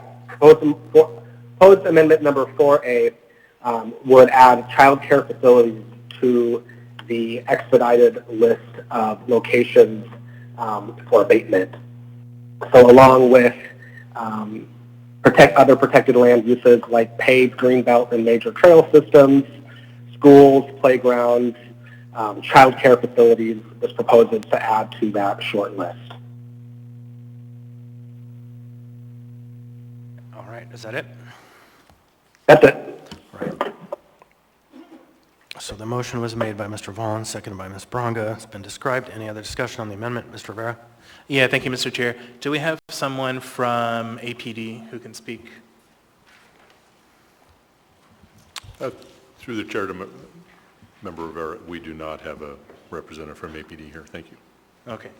Yeah, that makes this very difficult, both for this ordinance and the item 5A, because for me, I want to understand, because APD is the first step. Well, no, they shouldn't be the first step. First step should be outreach, and then APD should be a following step after that. But they're the first step in terms of posting abatement. And so I just want to understand if this puts APD in a bind, if there are, let's say, some other abatement that isn't anywhere near one of these, but turns out to be something that, per APD's assessment, needs to be a priority. Are we putting them in a bind by having this pretty strict shall language? But they're not here to respond. Ms. Brawley. Yeah, thank you. I have a question for the sponsors, and again, it's going to go back to what I just stated around kind of the spatial implications of this. I understand this is current code. I also want to note it says 100 feet of protected land uses, and again, that is in comparison to a mile from a shelter, which is about 5,200 feet, or over 5,000 feet. But my question is, it says child care facilities. Is this intended to include home-based care, which can also be a licensed facility? I would say yes. I think this contemplates licensed child care facilities. If we want to add the word licensed, I would be amenable to that. But this still contemplates 72-hour notice, but it just gives this list as first priority to abatement. And I think if we're going to look at this list, it also includes things like rehabilitative care facilities, the Harry J. McDonald Memorial Center, neighborhood rec centers, and so I don't understand why we wouldn't, if there were a safety concern, why we wouldn't add childcare to that list.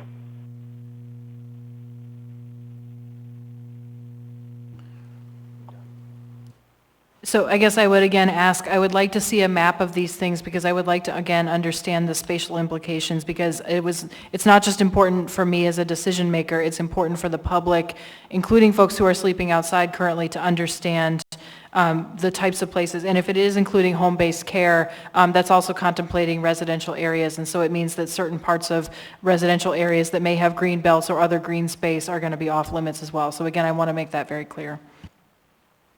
Ms. Bronco. I believe that prohibited area is 100 feet from private property, and so if it is a child care home-based, it already would be covered. I'm very interested in child care facilities being added to this list, but reality is we had camps on schoolyards, camps, all these protected places last year, and I want to put this in the list, but it sure would be nice to know there would be enforcement.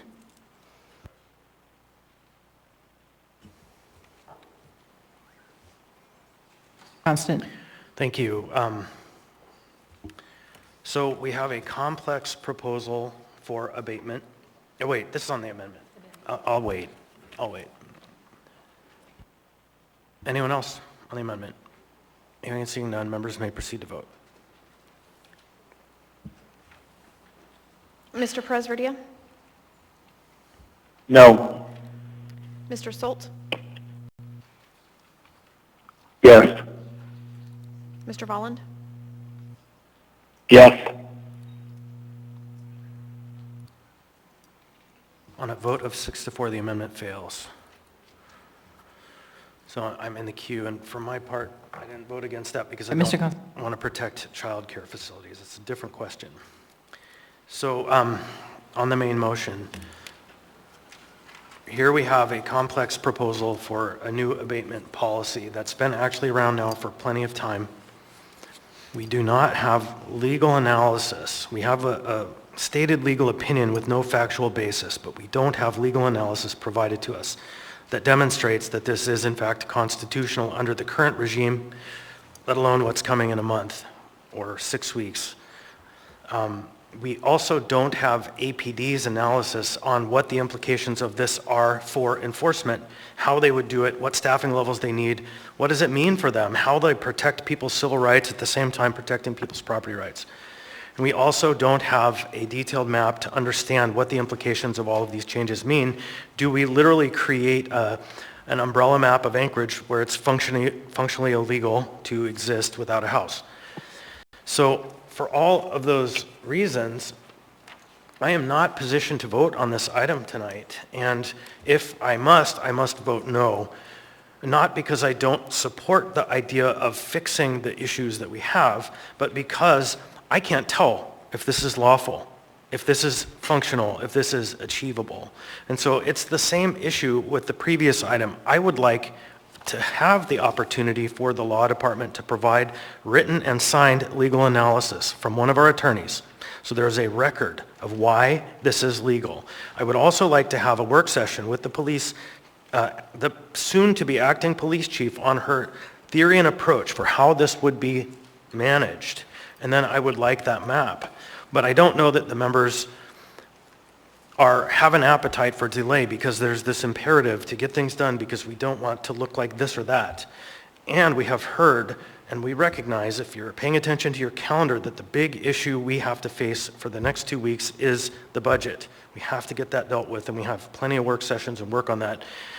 And the next meeting isn't the best time because, again, this will be the only thing we talk about, and everything else that's on our regular business will get pushed to the side. And so it argues to delay to, again, the week of the 10th to the 17th sometime in there to take this up at a special meeting again when we've had a chance to be briefed. That's my 2 cents. If we can't move this out, I have to vote no, and not because there isn't merit, because I don't understand if it's legal, legitimate, and constitutional. Ms. Bronco. I don't know if it's all right to move an amendment at this time. You have the floor. Okay, I'd like to move Bronga Amendment number 6. And that amendment, having talked with people who serve, are unhoused in the downtown corridor, this 10 blocks from the transient shelter is taking people away from the 3rd Avenue Nav Center. And I'm thinking the quarter-mile separation, am I in the wrong place? Oh.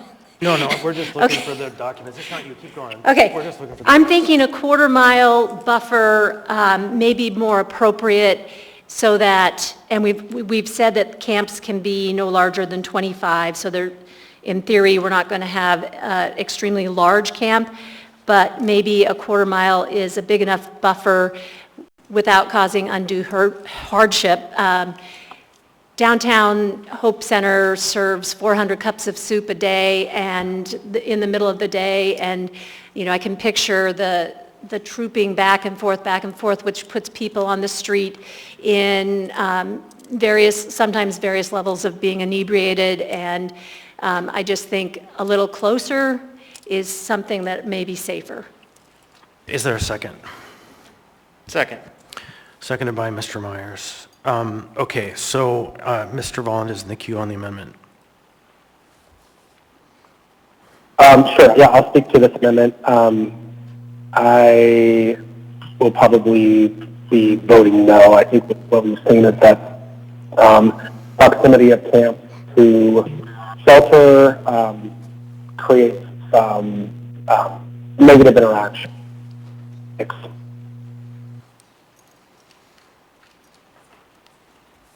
Was that it, Mr. Volland? Yeah, but I'd like to stay in the queue on the main motion. Thanks. Okay, so are you here to speak on the amendment, Mr. Rivera? Mrs. Brawley, on the amendment? Okay. Yeah, I think this does seem more practical, so I appreciate that. I just want to state a quarter of a mile is 1,320 feet as opposed to 100 feet from other protected uses, but it's less than 5,280 feet. So that does seem to be an improvement just in terms of practicality, and I hear the arguments for that. I guess I still come back to my same questions, though. I would like to see a map of what this looks like, and I would like to see that with these other discussions as well, so we can understand what this looks like. And I want to call back to the marijuana licensing discussions during which I was not on the body, but I remember there was extensive discussion about the idea of 500-foot buffers, how they're defined, and then there was essentially a map, and one version of that map, which included not allowing anything 500 feet of parks and certain other uses, basically illustrated that it made it impossible to put any of those businesses in most of the city, almost all of the city. And so the decision that was made after that was to walk back some of those specific things with the unintended consequence that is still really true, that they've been concentrated in certain neighborhoods like Spenard, and that's just been the reality of the land use decisions that were made and the policy that was made. So again, that's why I'm sticking with this question about the spatial implications of these policies, because it does affect where people can legally or quasi-legally camp. And so I'm open to supporting this amendment, but I'm still having trouble on whether we have enough information to vote on this tonight. And so I'm also I'm getting closer to wanting to see a delay as well. Thanks. Mr. Byrd, was it on the amendment? No, Mr. Chair, main motion. On behalf of the mayor, okay. So anyone else on the amendment? I'm not hearing anyone. I would just briefly say it's strange that the downtown would be a place that would have a different buffer. I think the folks in the downtown would argue they've already had that different buffer for the last 40 years. So, otherwise, members may proceed to vote.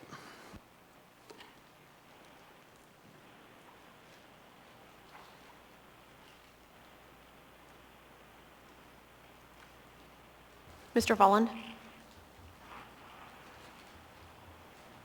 No. Mr. Solt? Yes. Mr. Presverdia? No. On a vote of 6-4, the amendment has failed to pass. Now we have the main motion before us. Mr. Rivera. Yeah, thank you, Mr. Chair. So on the main motion, I generally agree that we need to fine-tune our rules around abatement. I also believe that we need to get this right. Not necessarily perfect, because I don't think we'll ever get it perfect, but I do think that we need to get this right. And I think at this point, that means that we have to postpone it a bit. Optics be damned. The rationale for that goes to the questions I asked at the last Assembly meeting. This ordinance is only about abatement, right? But it really plays into an entire system.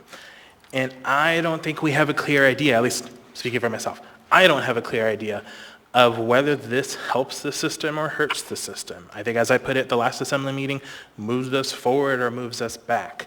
And I think because of that, I'm going to have to make a motion to postpone this to a special meeting of May 16th. I think that was the date we had talked about previously. So Mr. Myers had said he couldn't attend. The 15th would be fine. Thank you. I appreciate that. So then, yes, I will go ahead and change that to a motion to postpone action on this item to the meeting of May 15th. Second. Motion to motion to postpone the item to the 15th of May, moved by Mr. Rivera and seconded by Ms. Brawley. Mr. Rivera.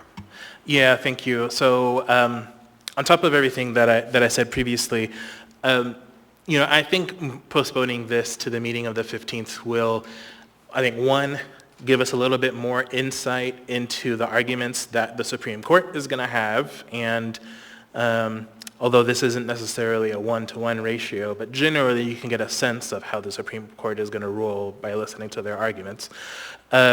Second is, I think, we have a current system in place. Frankly, not even all of those laws are being enforced. So I think there is a structure right now that can be used in the interim between us fine-tuning those rules and laws around abatement and today. Like, there's a system in place. There's no reason why APD, outreach, all of the different players in the system can continue using that until we fine-tune the rules. So I think for those reasons, it makes sense for us to, as I said before, get this a little bit more right. Thank you. Right, so on the motion to postpone, in the queue I have, just to be clear, Mr. Byrd, I think on the main, Ms. Brawley.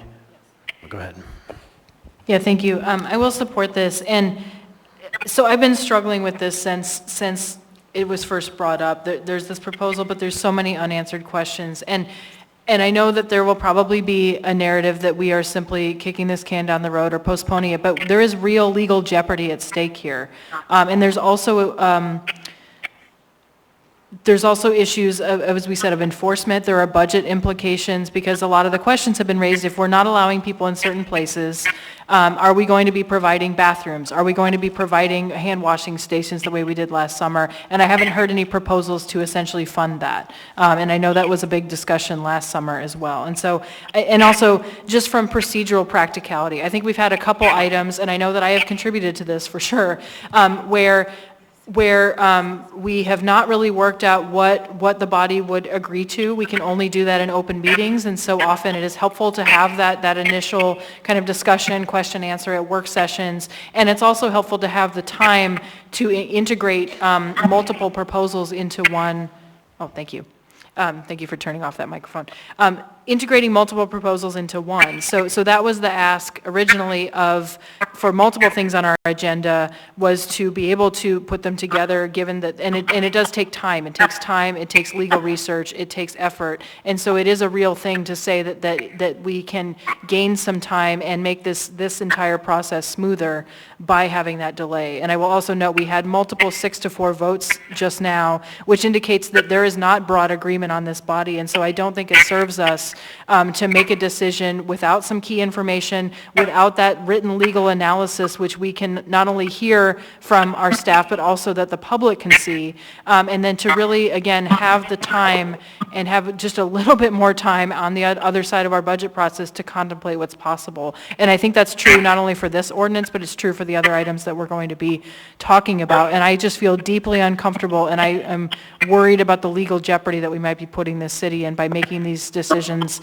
with the idea that we have to move as fast as possible without doing and not necessarily saying that we need to do the right thing and figure that out first. All right, so Ms. Braga, are you in the queue for the motion to postpone? Yeah, I'm in queue to talk about the postponement. Okay. I know that the Alex will be entirely emptied by May 7th.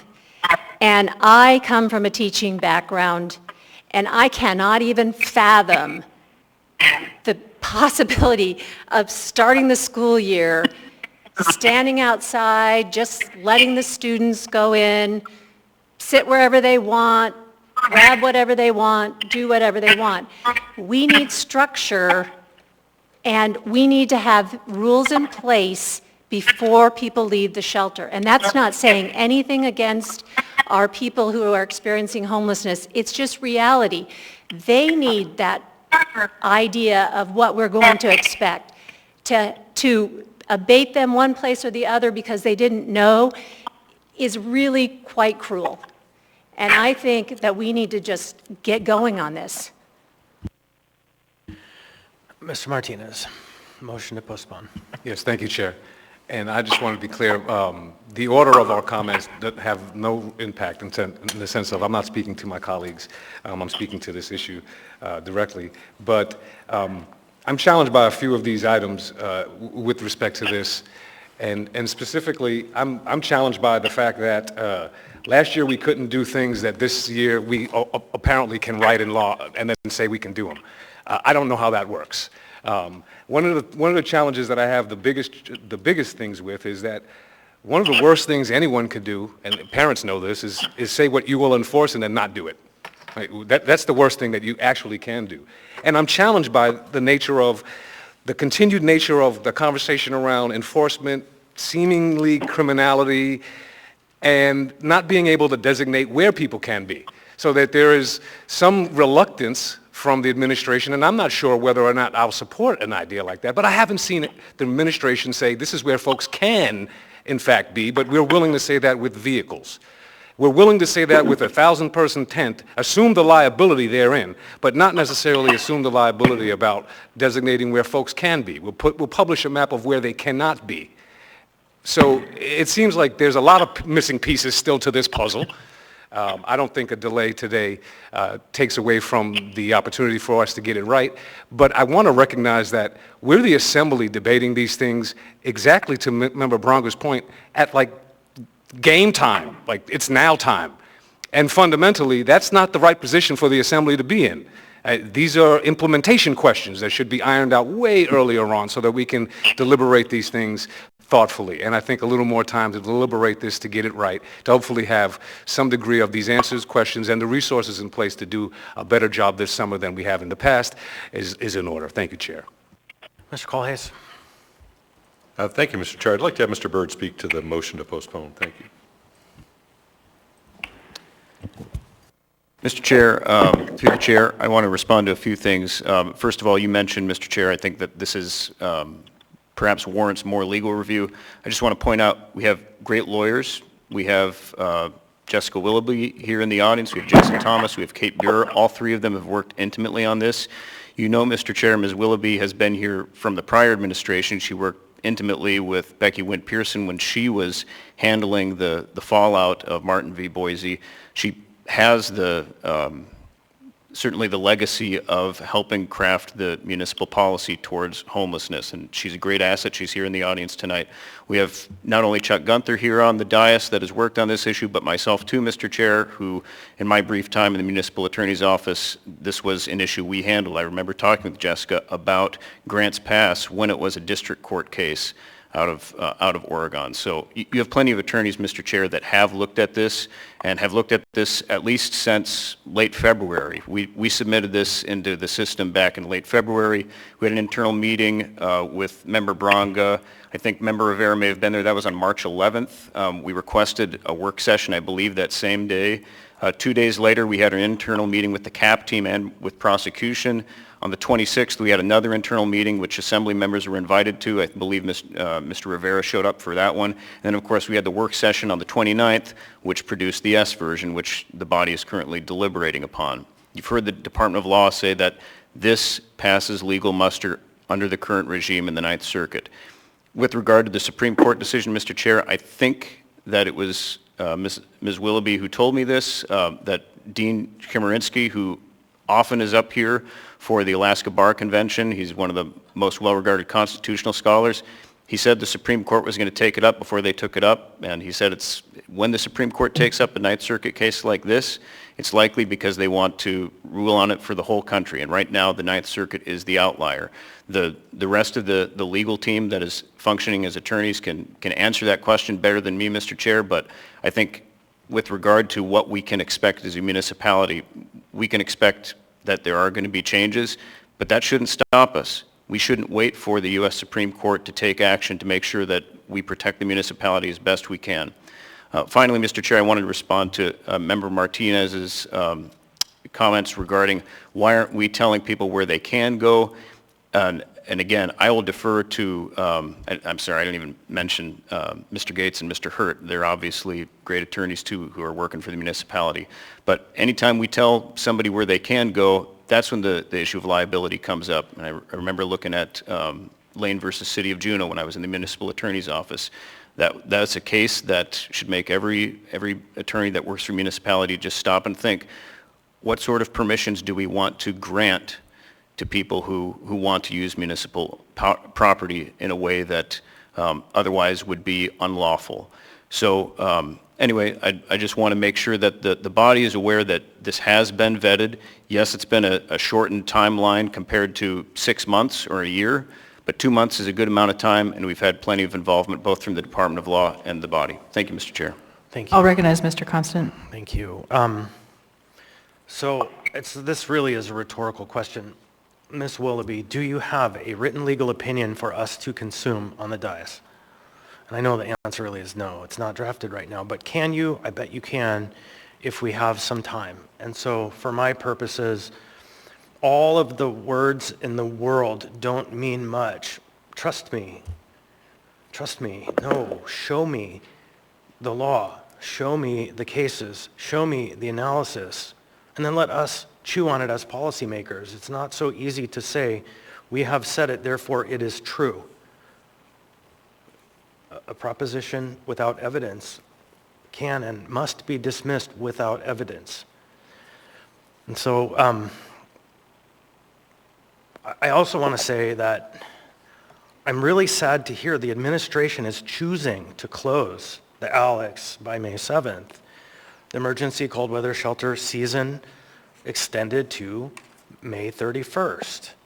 And so we heard at a briefing this week that they're shutting things down.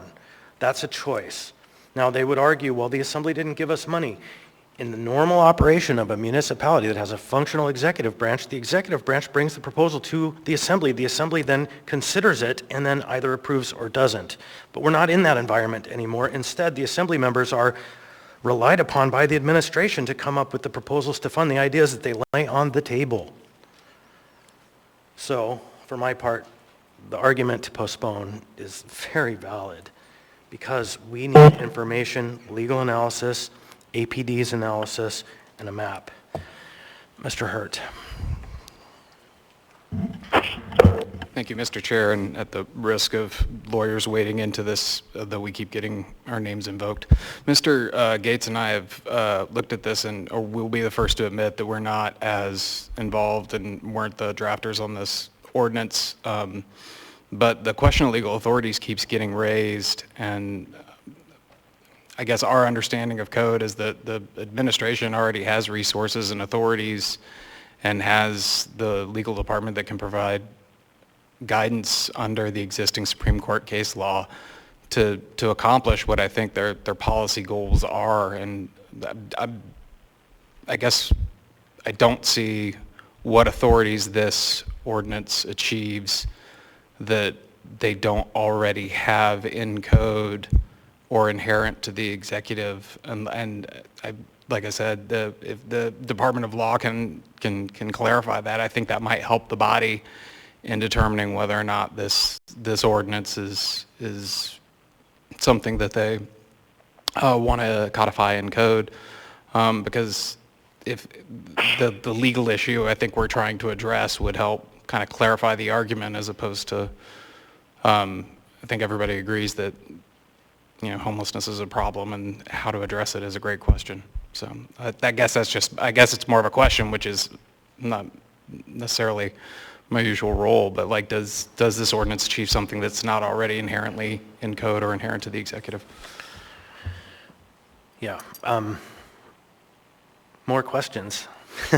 That's the nature of tonight. Mr. Martinez. Thank you, Chair. Yes, I think the questions are really important so that folks can get past any press releases that come out immediately after these votes, and you can look at the whole tape and then actually listen to the whole conversation. Yes, the press releases that come out immediately after these votes. So let's just be clear. I have a question for Mr. Byrd. So this particular ordinance proposes to designate safe parking areas. But you just articulated that one of the questions that the administration has come to a conclusion on is that there's a liability around designating safe camping areas. So have we done a liability analysis around the designation of the safe parking areas that now all of a sudden we can seek to do without any larger changes? Can you answer that question, Mr. Byrd? Through the chair to Member Martinez, I should not be giving legal opinions, but I will answer, and my answer was that our understanding was that that's what item 5B is all about. Mr. Gates, I believe, took a long look at what the best, and was collaborating, I believe, with members both of the administration and the Assembly, trying to find a good way for how parking would work under our current legal regime. So my understanding was the S version that currently has the parking, there was going to be a motion to excise that, or a floor amendment to excise that. I haven't seen that yet, Member Martinez, but the administration certainly supports that, removing the parking from the S version and then taking it up as agenda item 5B. Thank you. So the question that I asked was there a liability analysis done to move that into a position of potentially voting on it tonight, considering that it had been described that we don't want to assume the liability for providing where people can safely camp? Has there been a liability analysis done? I don't think I heard the answer to that.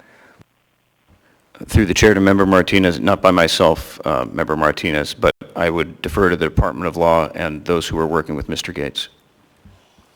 Thank you. And Mr. Chair, I think what's important is that I believe in grace and giving people the opportunity to work it out and come back at another time with their story straight and their information lined up. I think is an admirable thing that we're potentially asked to vote on at this particular time. I think there are lots of unanswered questions, and I think this is unfortunate that it's coming at this particular season and it looks so political and the press releases will come, but fundamentally we're talking about the lives of people, we're talking about the responsibility of providing safe spaces for folk, and on the one hand we're willing to do things that on the other hand we'll say we can't. And I think those things need to be really worked out a little more deliberately before we get to the dais of special meetings or assembly meetings. Thank you, Chair. All right, so I have a number of folks in the queue still, but I need to ask for a motion to extend for an hour. I'll move to extend for another hour to 8 p.m. Moved by Ms. Brawley, seconded by Mr. Ball. I'm going to ask for unanimous consent. Hearing and seeing no objection, we're extended to 8 p.m. So in the queue, then, I have a few people. First, Mr. Myers, then Mr. Presverdia, then Ms. Brawley. Thank you, Mr. Chair. I do not support the motion to postpone this to the meeting May 15th. Special meeting, rather. I'll be out of town that day, so I will not be able to attend that day either. But there is one thing I wanted to clear up because I heard some comments about the Alex closing and the administration closing Alex. But isn't the Alex a privately run hotel? So do we have any say in that? I'm asking the question because I don't know. Maybe Ms. Johnson can come to the...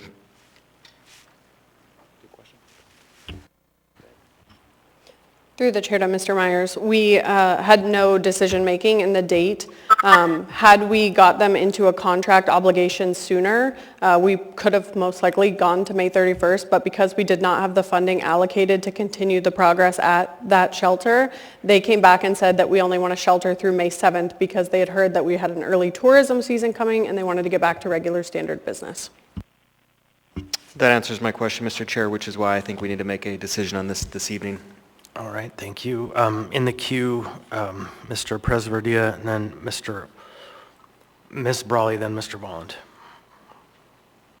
Oh, sorry, Mr. Chair. I was reading the press releases sent out by the mayor during the meeting. I am so longing for a time when we have competent leadership in the mayor's office. This is such a perfect example of why piecemealing these things and throwing them together at the last minute is why we are in the situation we're in this city, and why this bundling of managing this difficult issue of homelessness in our city has been completely gone wrong. And so I am just flabbergasted by this conversation. I think that we need to not postpone this. I think we need to vote it down or postpone it, because I certainly am not in favor of it. There's too many questions. There's too many variables.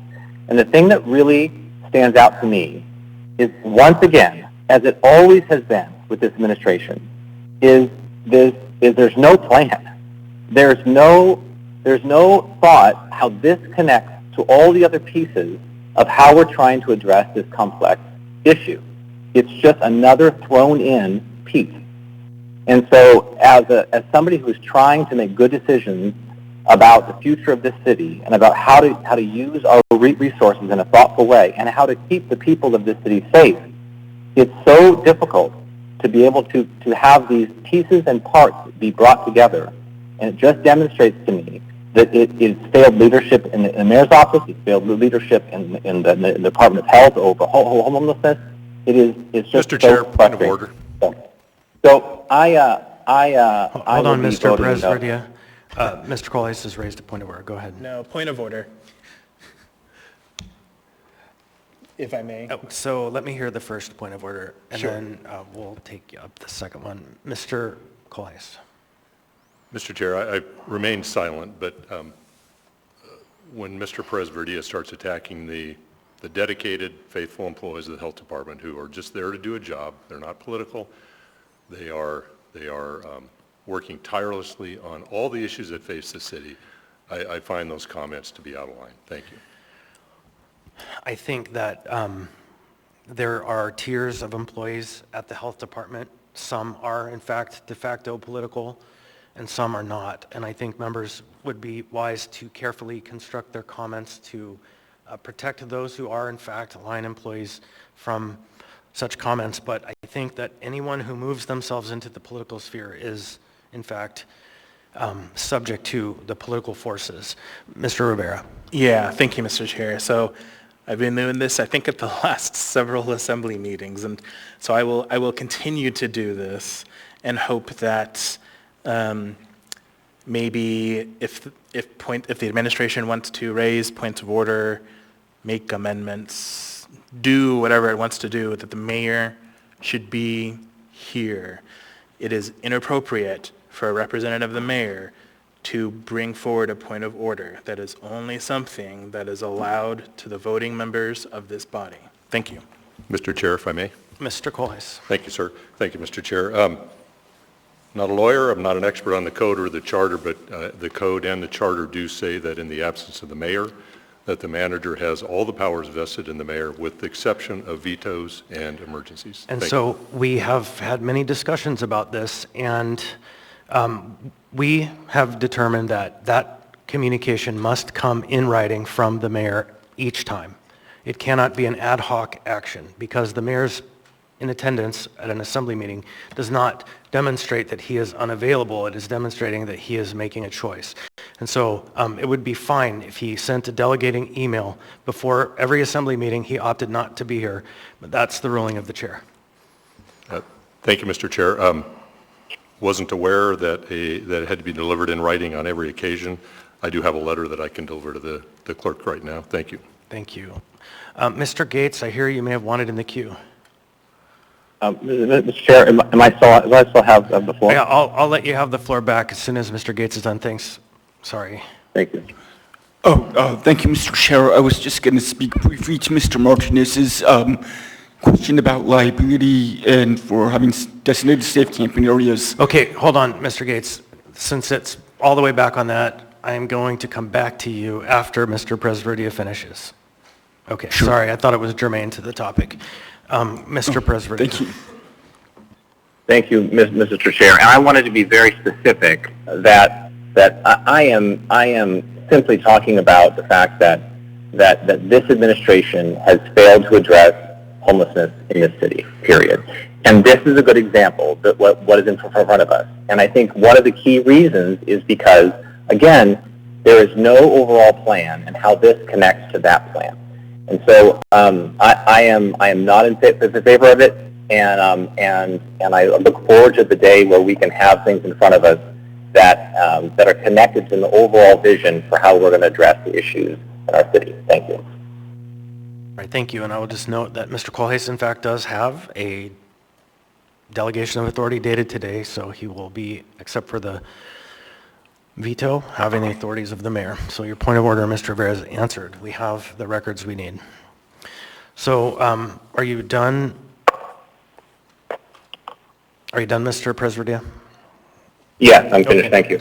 Thank you. I'm going to skip you for a sec, Ms. Brawley, because you've spoken on the motion. Mr. Volland hasn't. Mr. Volland. Thank you, Mr. Chair. So I want to briefly just respond to a couple things that my colleagues have stated on the topic of postponement. Number one, Member Brawley talked about how we've had some close votes tonight and there isn't broad agreement. And I'll just say, I know that our body right now has a certain makeup of our majority, if you will, but we don't all agree on every topic, and sometimes there won't be broad agreement, but we have to still chart a course forward. So just want to say that. Also, on Member Martinez's points about telling people where they can go, this body, we convened a whole task force on sanctioned camping, and then we chose not to move Mr. forward. Volland, I'm being prompted to prod you on that this is a motion to postpone. I'm aware, and I also am responding to other member comments on the motion to postpone. So I don't think that I don't think we need to wait until we have some type of other item that comes forward that tells people where they can go, because we've already taken up that item. Additionally, Member Raleigh mentioned integrating multiple proposals into one. Well, we had a work session on this. We discussed it at the Rules Committee. We've delayed it now to this special meeting, and I just haven't really necessarily seen any effort to do that, to merge these multiple proposals. I guess I'm a little frustrated because when we first took this up, members wanted to move amendments. I introduced a couple amendments with Member Bronga. Member Bronga brought forward some amendments. They were in our packet last time, sort of last minute, but now my colleagues have had a chance to take a look at those.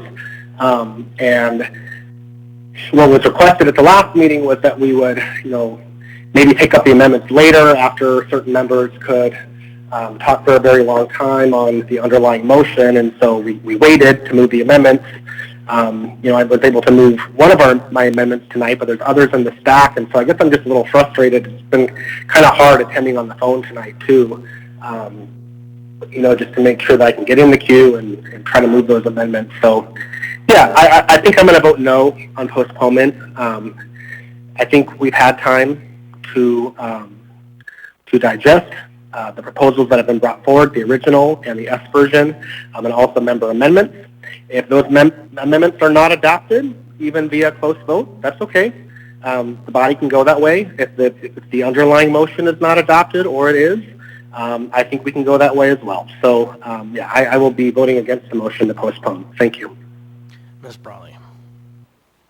Yeah, thanks. I just want to state something relevant to postponement. Whether we vote on this tonight or whether it is postponed in a month, all of this is really constructed around the idea of restricting where people can camp around licensed shelters, of which we heard we have 0.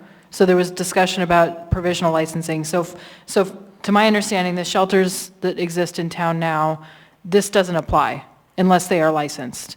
And there are also provisions that suggest that in the licensing system, not all of them would ever be licensed because there are certain rules around that. And licensing is a process. And so I just want to state again that whether or not we postpone this, those provisions don't apply. So I'm left with the wastewater nuisance notice, the limit on the number of camps, and maybe that's about it. That's what could apply today or tonight as of if we voted on it, which again, I suggest that there is a more holistic conversation we can have given the multiple things on our agenda tonight. So I would suggest, again, postponement. I'll put myself in. Mr. Constant? Thank you. Any argument that if we don't pass this, it's going to create uncertainty? We have an abatement code right now. We have one. The thing that we don't have is an administration that has executed it faithfully. If I don't have written legal analysis, if I don't have from APD analysis of how they are going to actively enforce and implement this, if I don't understand that we are not literally creating a map with 0 places on it that people can be, and now, Mr. Martinez's question, if I don't have risk analysis on this, I can't vote yes. So for me, it's delay or no, which is fine. That's how these things go. And if it's no, it's not because I don't support having a saner policy for our neighbors. What I support is having an administration that will actually faithfully execute the code that exists in a way that results in cleaner, safer neighborhoods. Hard to do when you're shy of 50 cops. Hard to do when your staff are spread so thin because there's so much emptiness and lack of answered questions. So for my part, simply put, if we don't postpone, I must vote no for those 4 reasons. Ms. Bronga. So I agree that a lot of what we are frustrated with is something that could right now be enforced. But what I think this does for us is keep the 3rd Avenue and Cuddy Park gigantic encampments from happening, having an expectation that 25 tents is max. That's still going to be a lot of people in a single area. And I would much rather see that we sanction camps. We went with how George and I think Zach went to work setting the groundwork for a loud camp that would be organized, have services. And if we are not going to do that, I don't want to postpone this. I want to have order that at least they're not going to be the gigantic camps, and that if there is a waste or the wastewater, I don't know the name of it right now, but the part if they are dumping feces in the stream, we can abate because it's really frustrating to me what has happened. Russian Jacks is my park, and I know someone's going to call point of order, I don't care, but I tried to host an event at that park 4 years ago for high school students, a sport called orienteering. You give out a map, compasses, and run through the woods looking for flags. I consciously chose that park because I wanted people to see the park that I love. At the end of the event, I had made sure that we weren't going right into camps, but kids who can't follow a map very well ran through several camps, through needles, through trash, ran into inebriated individuals. The park was rented by the club for $350 and $2 a participant. And after the event, I was told that it could never be held at Russian Jacks again, or they would not participate as a school district. And that's sad. So that's why I would like to continue so that we have some expectations for this summer. Mr. Martinez. Thank you. On the This is motion to this is postpone. on the motion to postpone, Chair. This is a question for the administration. Maybe they can help me understand this a little better. Maybe my colleagues, the co-sponsors.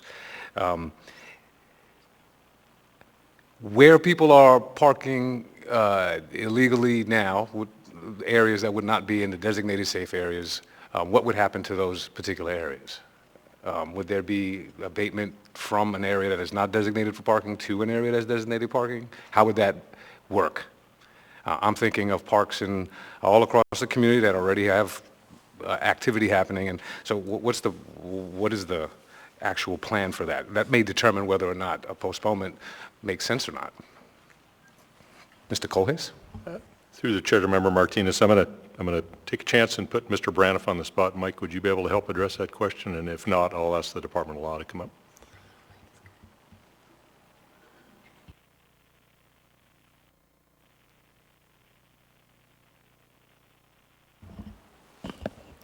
Through the chair, Assemblymember Martinez, would you mind repeating the question?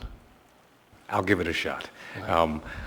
What is the mechanism for abating folks from areas that are utilizing their vehicles for housing or camping, but that are not in the designated area? What's the process of the procedure, or? All of the above. Okay, well, the process of the procedure. Hold on a sec. A member just raised a point of order and asked the question, how is this related to the motion to postpone? Mr. Martinez. My hope is that having an understanding of whether or not they have voted on this well tonight determines an urgency for me.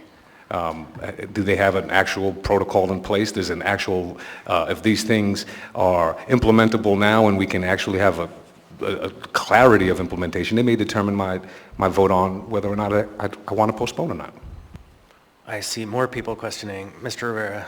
Yeah, thanks. So I think just to clarify a little bit, the current ordinance that we are debating is the ordinance proposed by the mayor.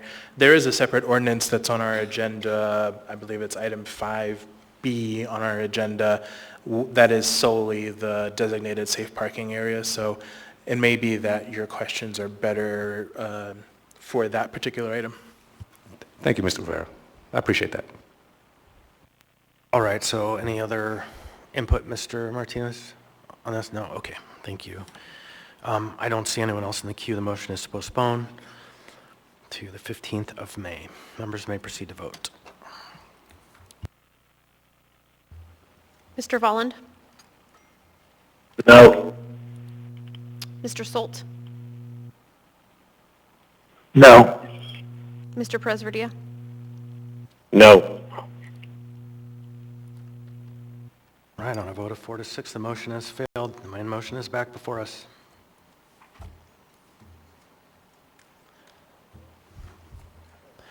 Well, we're pretty much out of time to debate. Members may proceed to vote.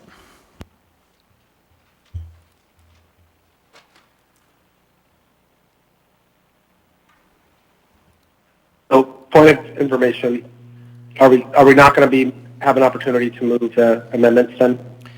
Nobody spoke up and I called the roll, so members may proceed to vote. Mr. Volland?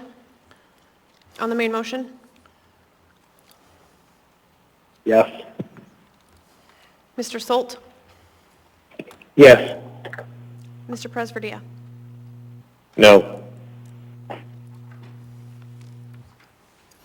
On a vote of 6 to 4, the motion has failed. Next we have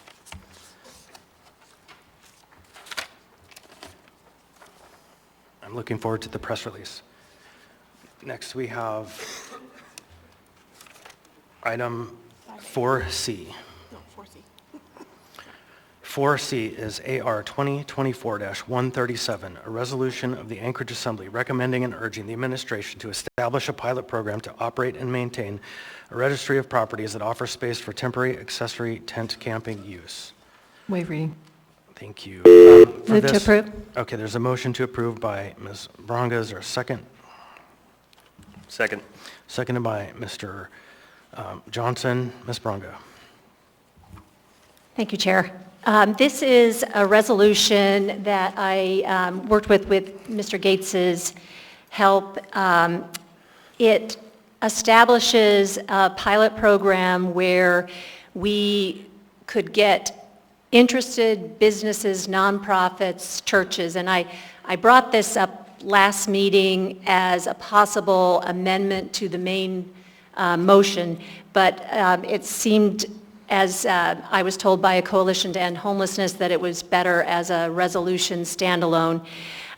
What it would do is if we would create a registry, if there is a business, nonprofit, church that would be willing to host up to 3 tents, and Hennings and Coalition to End Homelessness has committed to some level of vetting clients that are leaving shelter to go to these locations that we set up, which are not there yet. We need to know that we can do this, and it will take time, but we would allow up to 3 tents at these places, and apparently in Title 23, we do not need any special permits to have tents on a temporary basis, and the people who would volunteer to host campers at their property would not be charging any money for this. It would be an opportunity for someone in our community who has been concerned about what's happening to step up and help out in a very real way. If it didn't work out and the person, I understand from having sat through town halls and just going through the woods, that there are people that have mental health issues, there are people with drug and alcohol issues, and if it didn't work out at this site, they could be removed with warning. So up to 3 tents can be erected, real property developed by and owned by religious institutions, place of worship, public agencies, including the municipality, real property occupied and used by any organization or business, primarily for nonprofit. I have also gotten a commitment from, and it's a soft commitment because this is just launching, but Coalition to End Homelessness said they could envision doing street outreaches to these places that have offered up their property for camping. And I also have a commitment from Beans Cafe to offer some level of meal service for no charge. So that is what I'm proposing, and that's all I know. All right, I have a few people in the queue. Mr. Martinez. Thank you, Chair. Somebody on the phone, could you mute so we don't hear your feedback? Thanks. Thank you, Chair. Just a couple questions for potentially you, Chair, first, and then for my colleague. First, I appreciate Member Bronga's work on this. I think it's important to have civil society stepping up into the fold. I do believe a lot of solutions from an entrepreneurial perspective can emerge, and on that front, I think it's important to see them first. I would love for, and I continue to say this, for us to not create frameworks that no one has said, hey, we're here to do it. I'd rather respond to the group coming forward and saying, hey, this is what we want to do. How can we do something about that? But on that question, what is the power of a resolution, Chair? Does this lock the Assembly into a particular policy posture? Well, I mean, I would love the attorneys to answer that. It's not the same as the code in law, but it is the policy. And so it's beyond strongly worded letter in this case, but it is not an ordinance. It's not ordained. Mr. Gates? The question being the difference is, what's the power of the resolution?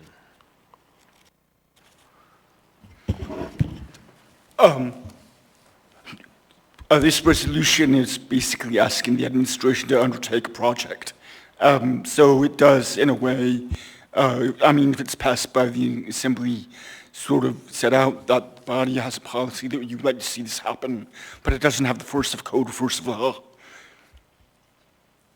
Does that adequately address your question? Yes, it does. Essentially, it does what I imagine it is. It's a little more than you described, Chair, a little stronger than a strongly worded letter, but not necessarily code. And to Mr. Gates' point, and I hope my colleague just hears this with the respect that I do have. I think it was asserted that this would establish. I think it was asserted that this would that there were certain commitments that have been locked in. And from my fundamental perspective and reading of this does a recommendation to an urging for the administration to consider a pilot program. This is not necessarily at the level of implementation. And then furthermore, I think I love verbal commitments. I love them even better when they're on paper. And I think that the level of implementation really goes to, got to say it, the work that the assembly members are willing to do that administration folks are just not willing to do. It's not a knock on my colleagues for doing the work that they see there's an opportunity to do the work in. This is something that could have been brought and should have been brought, should have been talked about, championed, and rounded up, especially for folks that have a more conservative vantage point with respect to the role of local government.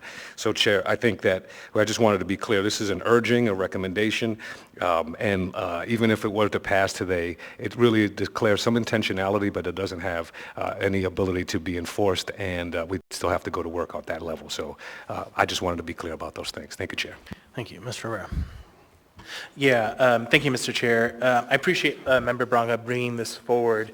This is along the lines somewhat of some of the work that I have previously done, although I think this really relies more on the private sector to step up and help out private, nonprofit, et cetera, which I appreciate. So I guess I have a couple of questions. And I want to echo very strongly what Member Martinez stated, which really, for me, the important part of this resolution is Section 1, quote, that the administration is authorized and encouraged to establish a pilot program as soon as possible for summer 2024, et cetera.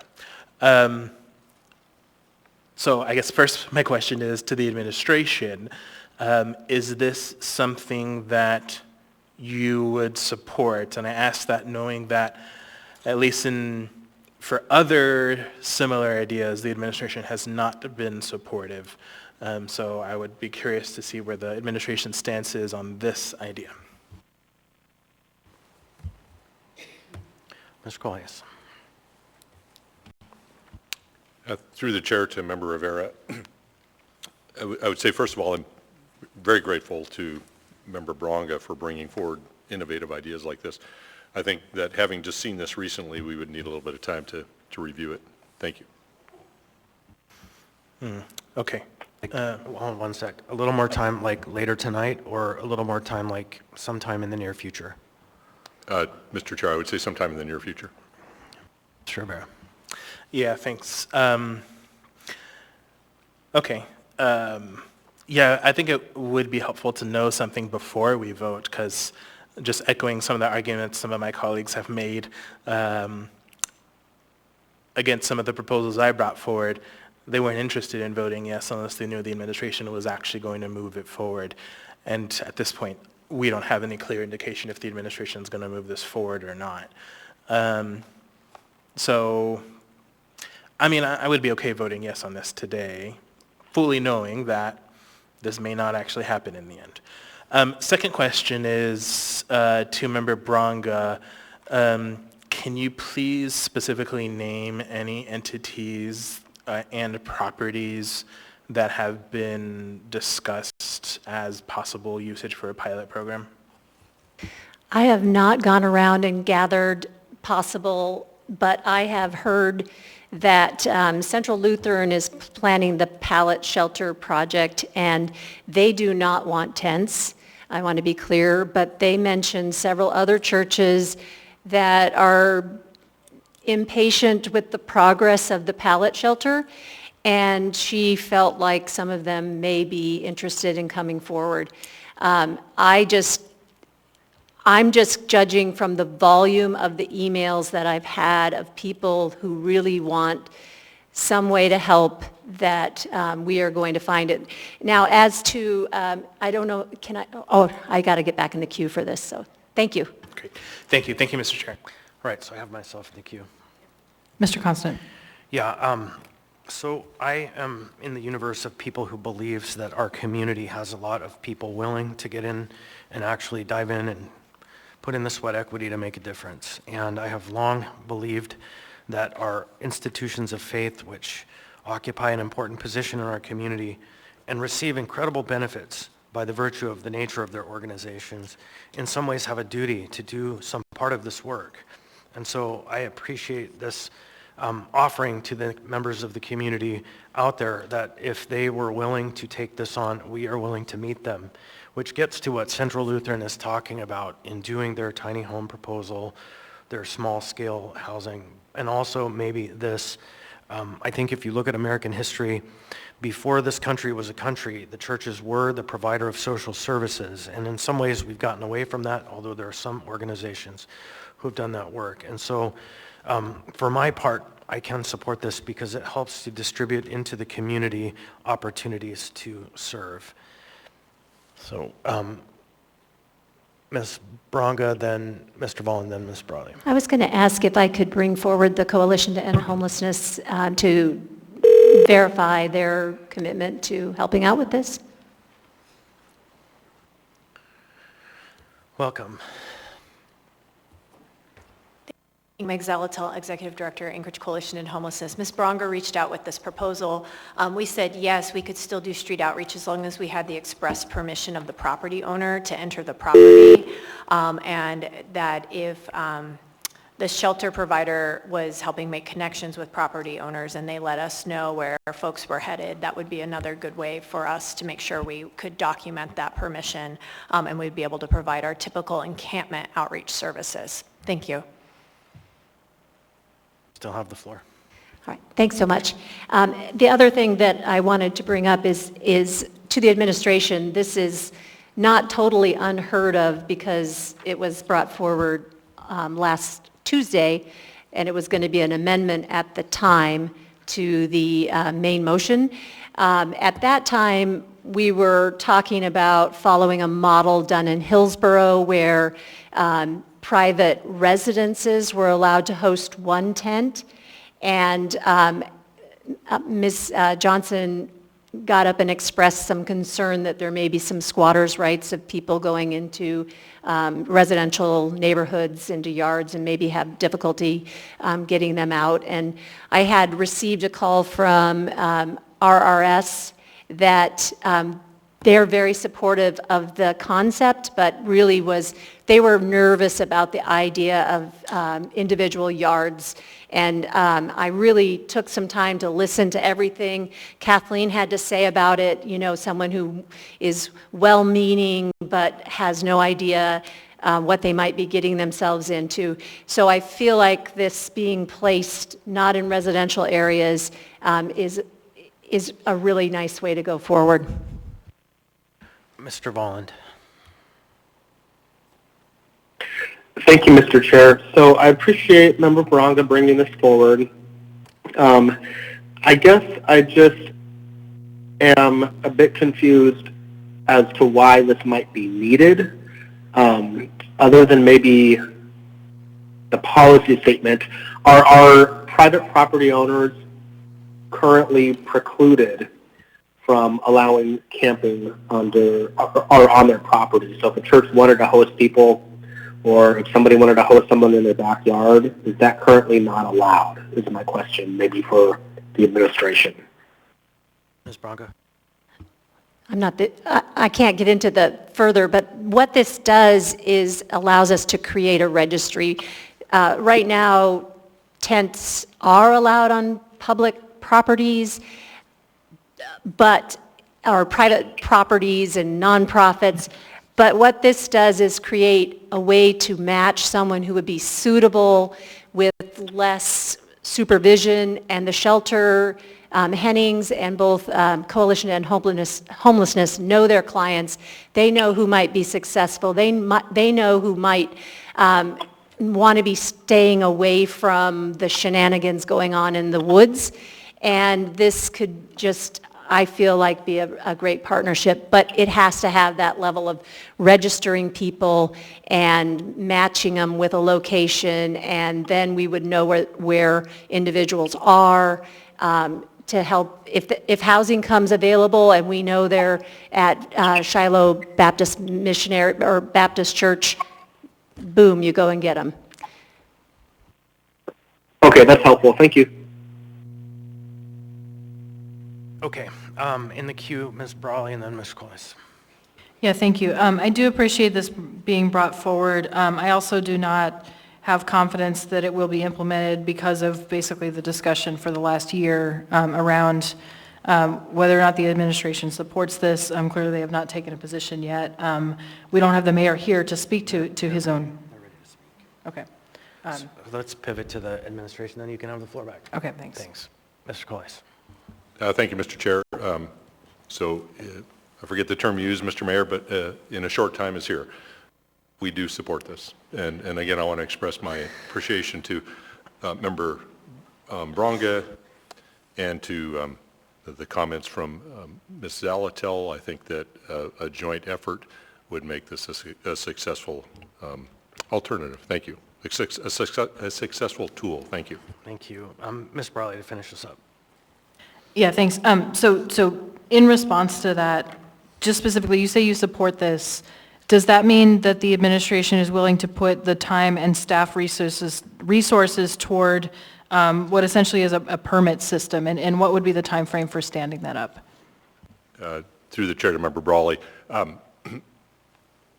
yes, we would start working on it. I don't know the time frame to stand it up. I wouldn't necessarily frame it as a permit system. My understanding is it's a registry to match, and to use, kind of paraphrase Member Bronga's words, to match businesses who may want to provide this opportunity to people who may want to take advantage of an opportunity in an area of town or something like that. So I think there's some details to be worked out on what this would look like, but yes, we are interested in proceeding on it. Okay, thank you. And I apologize for using the word permit. It's honestly hard to track because we've had so many discussions even in the last couple hours. I guess I will say, as I reflect on this item and all the things that have been on our agenda and all the things that have been on our docket since I got sworn in and since many of us got sworn in a year ago, and since really going back to the beginning of this administration, going to the prior administration, going all the way back to the Sullivan administration where it was made illegal to lie down on the sidewalk in downtown, and when there were campers on Ship Creek Trail, just as there probably are today.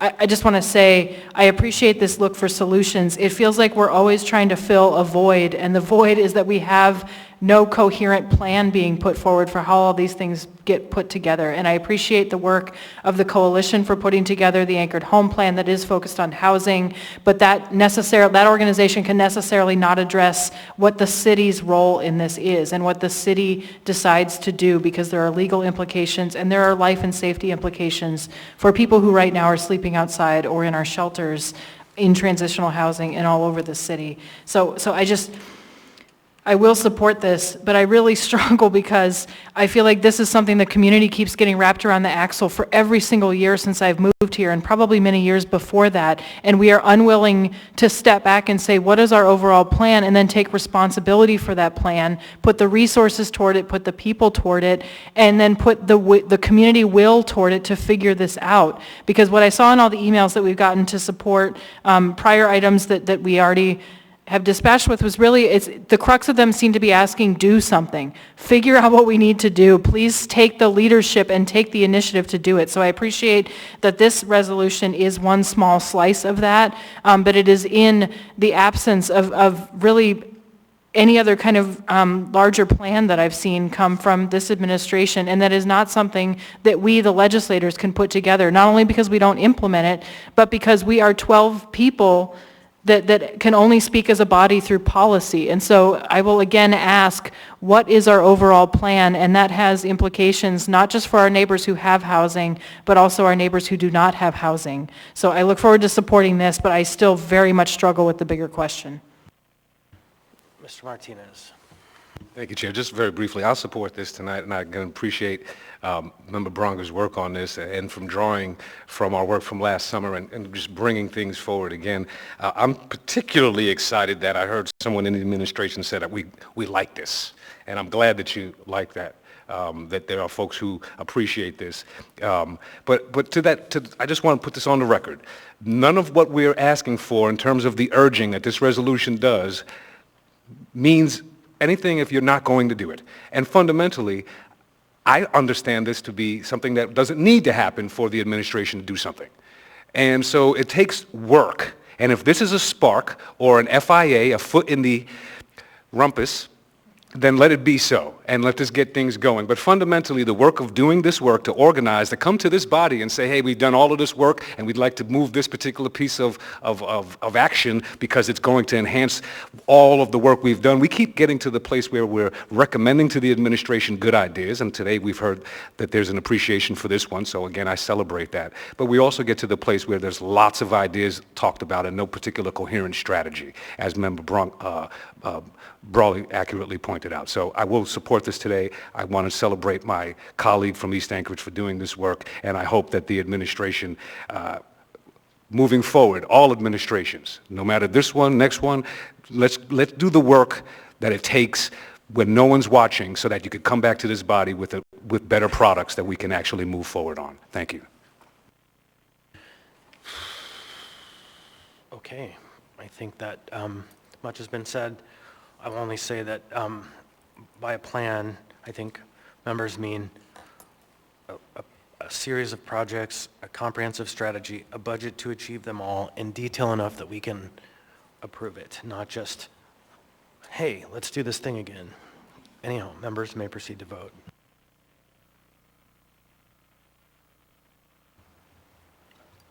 Mr. Volland? Yes. Mr. Stolt? Yes.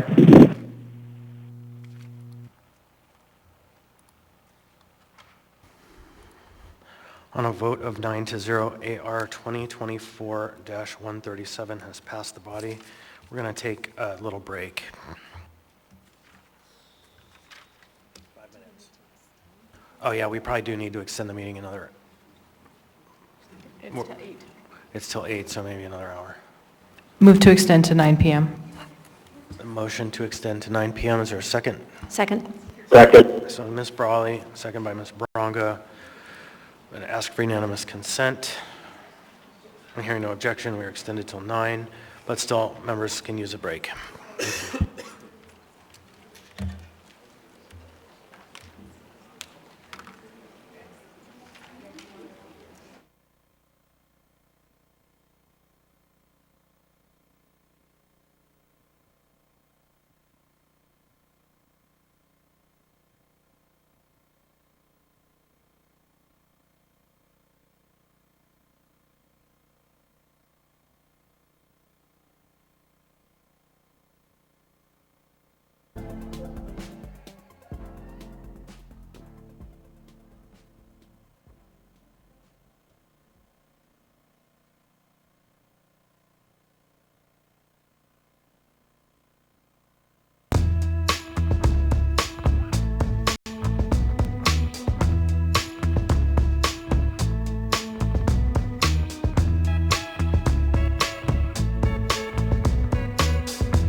I think we might be missing one member. Oh, there we are. Mr. Volland, are you on the phone? I am. All right, Mr. Salt, are you there? Yes. All right. So the next two items are public hearing items. For much of the same reason, I have a lot of questions that I would like to see answered relating to the four topics, but, so I hope we get through these. We'll see what happens. Next is item 5A, ordinance number 2024-39, an ordinance of the Anchorage Municipal Assembly amending Anchorage Municipal Code, Chapter 8.30, to enact new Section 8.30.123, establishing criminal penalties and enforcement mechanisms regarding prohibited camping within the municipality of Anchorage in accord with law and conforming amendment to Section 8.05.025. Public hearing on this item is now open. The microphone is off, so you can turn it on. Welcome. You'll have 3 minutes. Meg Zalatil, Anchorage Coalition to End Homelessness. I am frustrated to be here speaking to this proposal after having originally brought forward changes to the abatement code having brought forward changes on the abatement code to the administration and worked on ideas that could have improved street outreach efforts this summer. Unfortunately, that effort got pulled in a drastically different direction, and now we have this item. Given the consensus that we are facing a housing crisis in our community, now is the time to unite behind the most effective methods for reducing homelessness. Criminalization of homelessness simply has no place in that effort.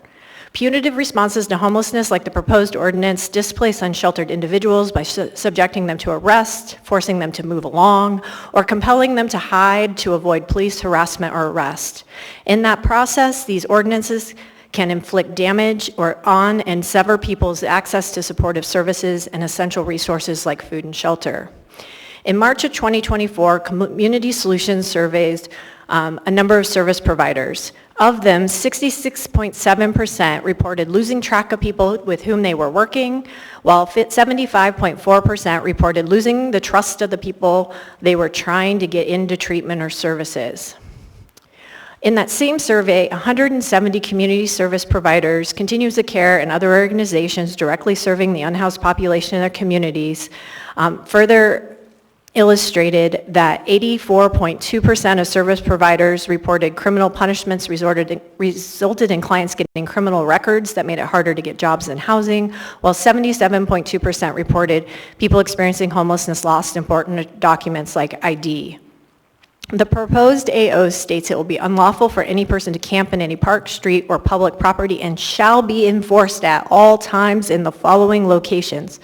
Those locations take up a page and a half. Enforcement under the proposed change is not possible without consistent police presence in all these locations. It would be very expensive, if not impossible. Lack of enforcement clarity creates more uncertainty, and the current proposal with such high sanctions and strong language will have an adverse impact on street outreach efforts. Communities like Anchorage that are making progress share key strategies which include a shared community-wide definition of what solving homelessness looks like, collaborative community-wide team that is accountable and working together, and a comprehensive real by-name data system that tracks system performance. Let's continue the path to success instead of adopting this proposed ordinance that undercuts those previous policy choices and investments, but instead blames people experiencing homelessness and doesn't hold our system accountable for not being able to meet the housing and service needs of the individuals in our community. Thank you. Mr. Patterson, welcome. Please state your name, what part of town you're from. You'll have 3 minutes. Hi, my name is Michael Patterson. I live in District 5. I'm here representing the Party for Socialism and Liberation in Anchorage. We're opposed to this ordinance just because everything the previous speaker said was spot on. The simple fact that it's inhumane and it's cruel. Criminalizing homelessness does not solve the actual problem. What solves homelessness is actually treating people like people.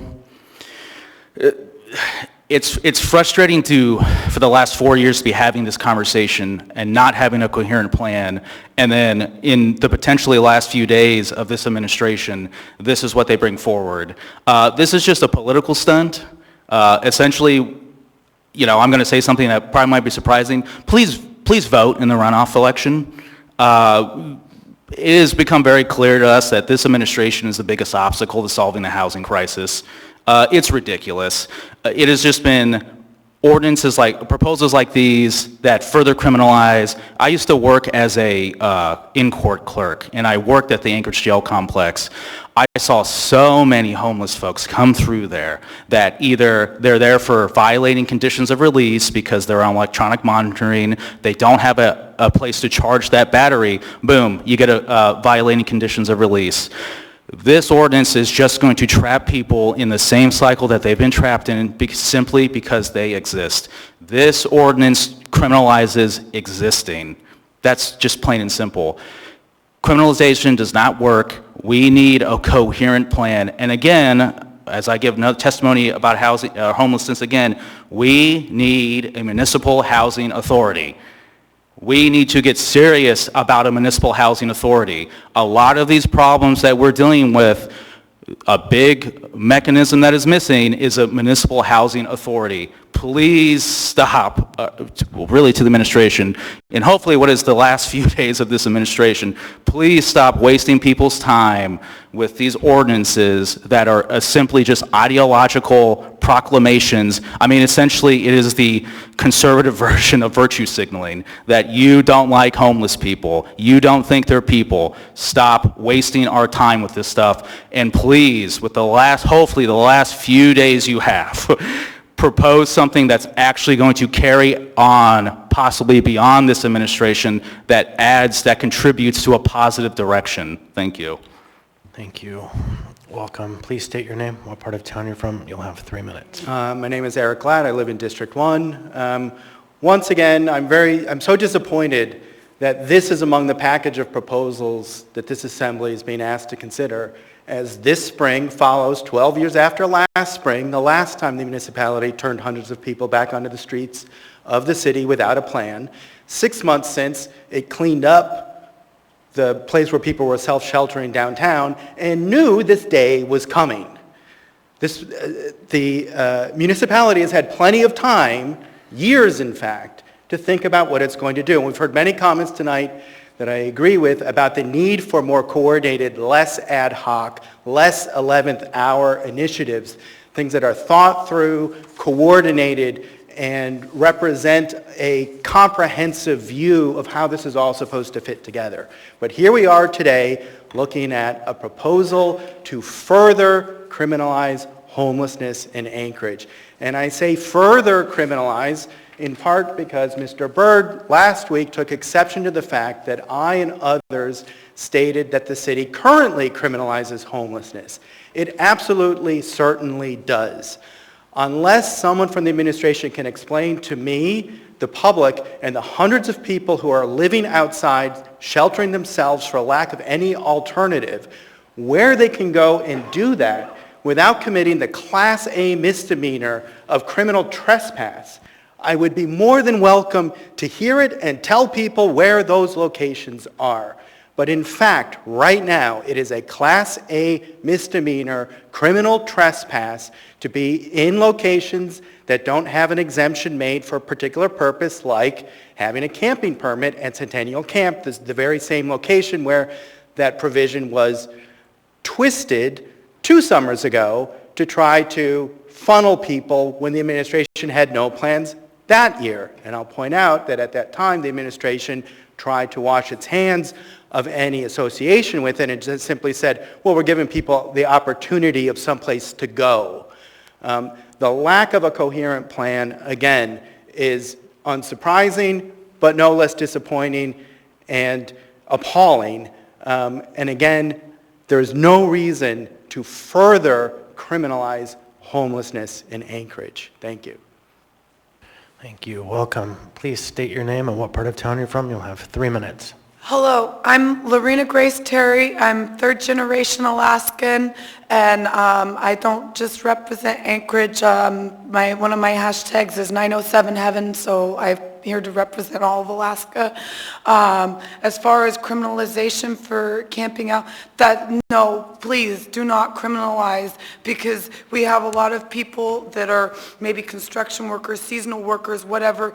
Just because people don't have a home doesn't mean they're not working. And this puts a barrier once you become criminal, that makes barriers for work. And we're so short-staffed in every industry right now. And as far as camping, Ms. Bird saying, but Mr. Martinez, we need, we're going to have tourists up here for summertime. The Alaska dream is camping, hunting, and fishing, and so we should have a map for not just our local people, but when people come up here, here are the places that you can go for camping, you know.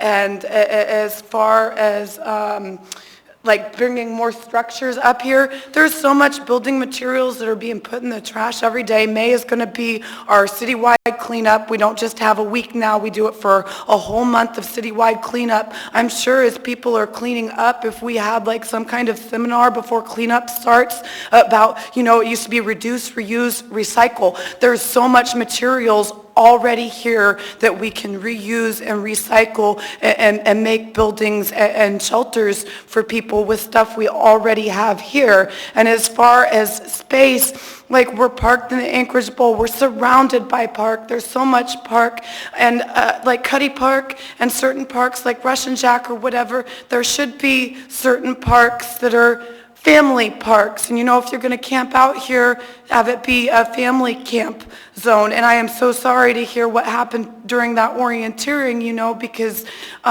there should be people should be taught downtown. There's a program called the Streets to Success. But all of us, I forget who said it, once upon a time, we're all one step away from homeless.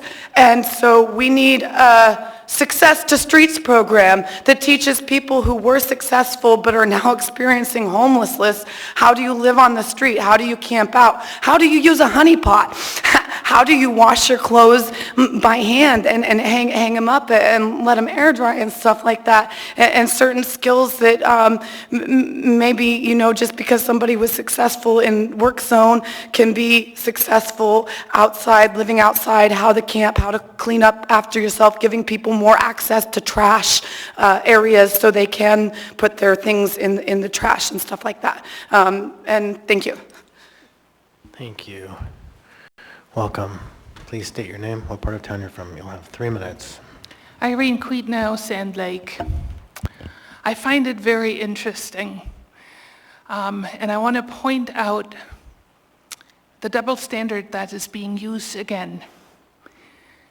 Upstanding citizens have been arrested in these chambers because they have not followed your rules, not laws, rules.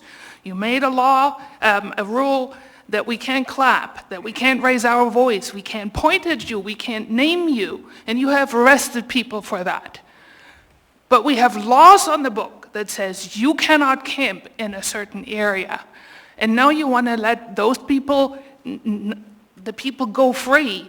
Either we have the laws and everybody follows the laws, or we don't have the laws and nobody needs to follow the laws. You can call it, they're the victims all you want. You can talk to people. They say, I don't want to go in a shelter because I can't shoot up there. So what a novel idea to actually hold people responsible for their actions.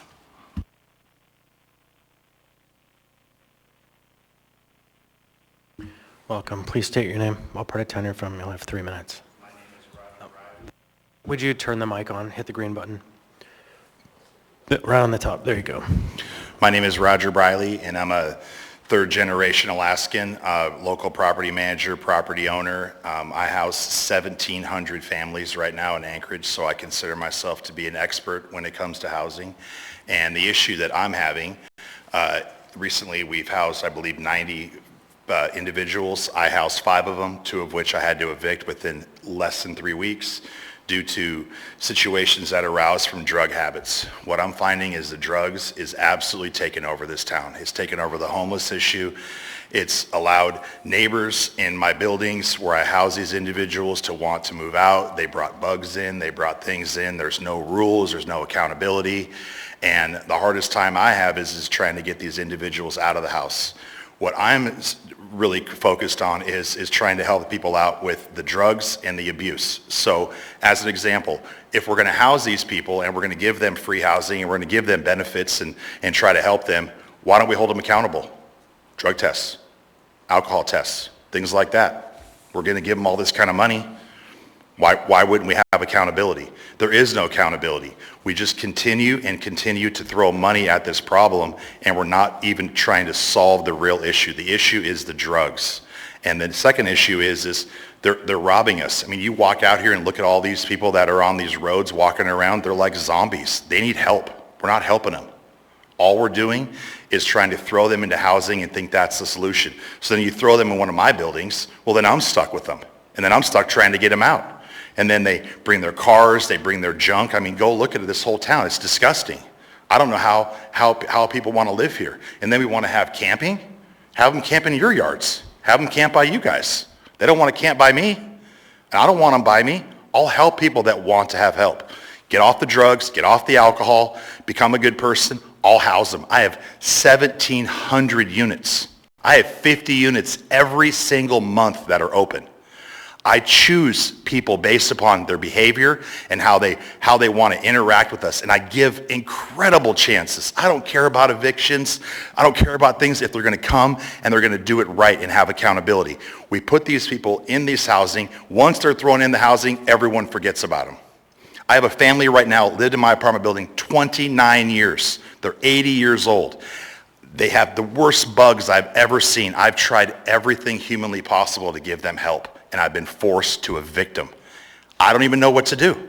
Give us help. Help me. I've talked to all of you guys, and all you guys want to do is fight with them. I'm tired of the fighting. I'm tired of the BS. Learn to get along. Learn to work together as a city. And come to me, because we're the property managers, we're the property owners, and we can help solve the problems. Buying hotels and all this is just BS. Welcome. Please state your name, what part of town you're from. You'll have 3 minutes. Roger Branson, a longtime mental health advocate. I live in Eagle River. Somehow, some way, sometime, we have got to get out of crisis mode. You know, this proposal brought here tonight just, you know, seems to solve a crisis in the moment. And I think about the last 3 years of trying to work with the procession of homeless directors and different members of this administration, and having been disappointed so many times in the efforts that we were sincerely trying to move forward with. It is going to take us all to solve homelessness. We are all going to have to decide that people dying on our streets is not acceptable.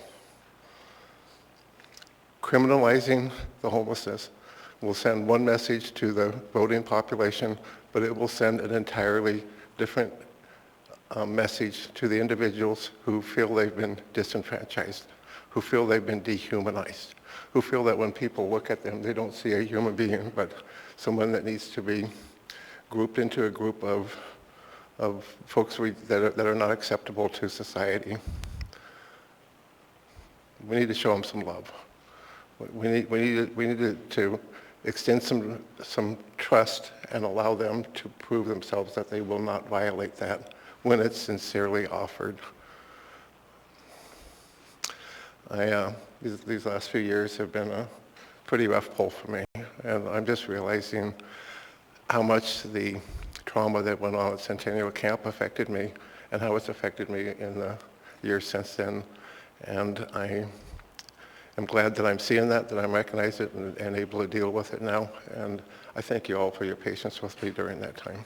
Thank you. Thank you. Anyone else wish to be heard on this item? Anyone at all? Seeing, hearing none. Oh, you're coming up? Yep. All right, just in time. I thought Welcome. I'd be able to say nothing about this, but that's incorrect. Nika Wolf, somebody's couch. I am really, really entertained by the consistent notion that this excessive government overreach is this horrific quality that we don't want, that people are reasonably minded, trying to come up with good solutions here, but we need this order. What we're talking about here is criminalizing the poor. This is the most anti-liberty, anti-freedom, anti-American sentiment I can imagine. Oh, you broke your leg so you can't go work on the fucking, oh my God, the freaking construction yard. Sorry, now you're going to jail. You're not productive enough. Something happened to you. Contracts fell through. All right, get out of our society or die. Right? I can't even believe that this is being brought forward, but it shouldn't surprise me at this point, considering the amount of times I've gotten texts in the morning saying that I need to go take the gear over to another park because someone else has died. If there was enough empathy, something would have been done by now. That's just about all I've got to say about it. Thank you. Anyone else wish to be heard?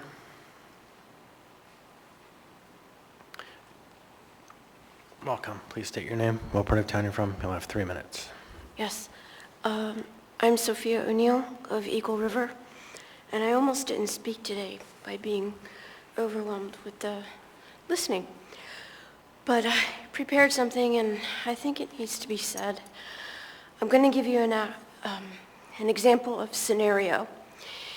You do this when you're deciding on how to approach a very difficult situation and implement policy.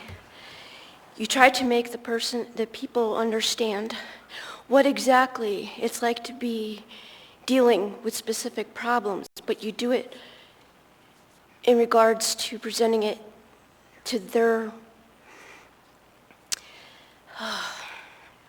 I'm still too upset about tonight.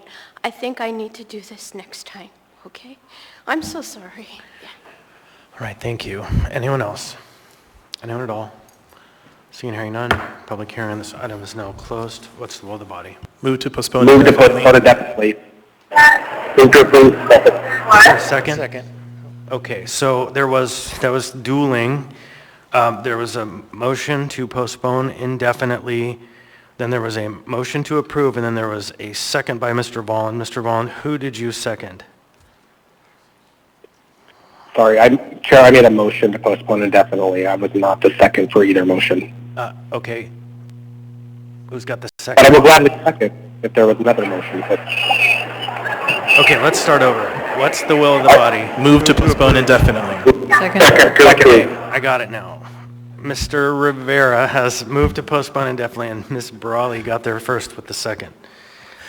So the motion on the floor is to postpone indefinitely. Mr. Rivera. Thank you, Mr. Chair. I'll be brief, and I hope that we can just dispatch this quickly.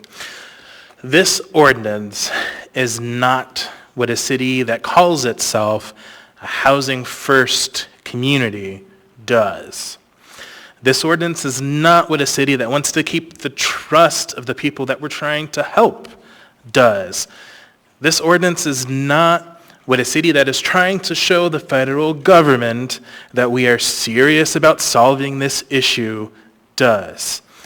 We just got a presentation on the evolution of anchored home yesterday, and we've all been using this word a lot today, a coherent plan to address homelessness. We want that. I think we got that presentation yesterday. This ordinance that we have before us is directly in contradiction to the intent behind this updated community plan. So I completely urge a no vote, and let's move on and try to do things that are actually helpful. Thank you. Ms. Brawley. Sorry, my apologies. If I can correct my testimony. I urge a yes vote on this motion to postpone indefinitely. Good catch. Good catch. Ms. Brawley. Yeah, thank you. And I appreciate that this is the motion to postpone, but I do have a question for the administration related to whether we should even consider taking up this item. So I am looking at the memo for an item that we already dealt with, but I'm reading it out because it directly relates to this provision. It says, internal discussions indicated that the Class B misdemeanor offense for, quote, knowingly camping in a prohibited campsite, unquote, was problematic. And it was removed from the S version of the item that we had already dispatched with, and it was stated that that was a benefit, that it was presented as this is a positive step toward that. So the reason I'm asking this for and related to postponement is it seems like this proposal is being brought forward when it was already basically rejected in a prior item. And so what I'm trying to understand is whether we should even be debating this in the first place, which gets to the point of whether we postpone it indefinitely or whether we consider actually taking this up tonight. And that is a question for Mr. Kohlhase or Mr. Byrd. Mr. Kohlhase. Thank you, Mr. Chair. I would ask Mr. Byrd to respond to that. Thank you. Mr. Byrd. Thank you, Mr. Kohlhase. Through the chair to Member Brawley. So yes, this proposed ordinance exists after running through the Department of Law. I think you'll see on the front page it says, as prepared by the Department of Law. Martin v. Boise is referred to multiple times, as is Engel versus Municipality of Anchorage. We have taken the blueprint that other cities on the West Coast have followed when it comes to having a criminal component to abatement. None of those cities, I think, would be, there was a speaker earlier who said something about conservative virtue signaling, but the cities that we were looking at, I don't think are anybody's idea of conservative cities, whether it's Portland or SeaTac or any of those California towns that have also had to address a problem that has become far bigger than anything that Anchorage is dealing with right now. So that is why this piece of legislation exists, apart from what the body already voted down earlier tonight. Thank you, Mr. Chair. All right. Was that sufficient? All right. Mr. Martinez. Very quickly, I will support the motion to postpone, but I wanted to just shout out Mr. Brealey and the other folks who have stepped into into part of the framework of the solutioning. Tonight we didn't debate whether or not we should be adding additional dollars to landlord supports and wraparound services. That was not an item of our debate. And so it's unfortunate that without a coherent strategy, we continue to rely on the shorthand of criminalization because some people get their fix from that, it seems.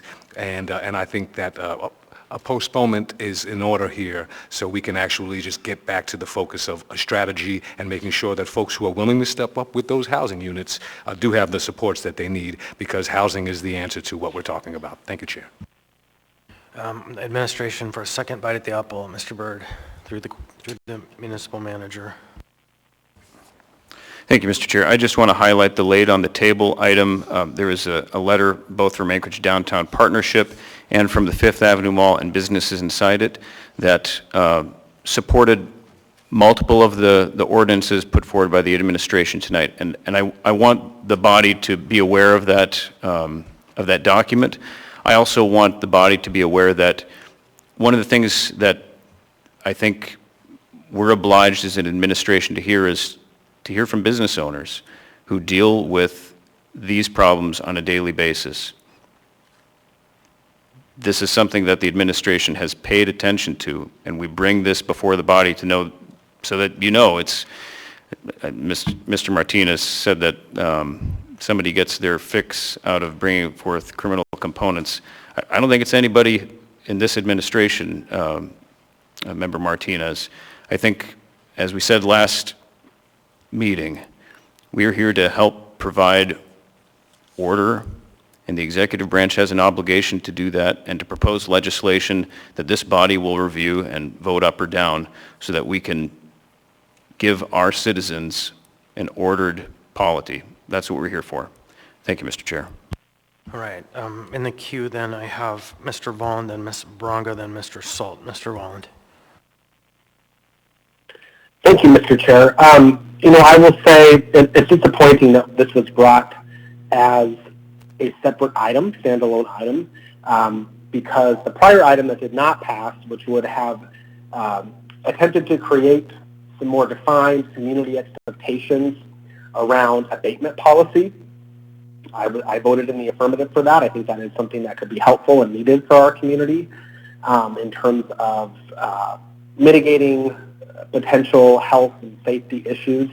However, that to me is not the same as criminalizing poverty.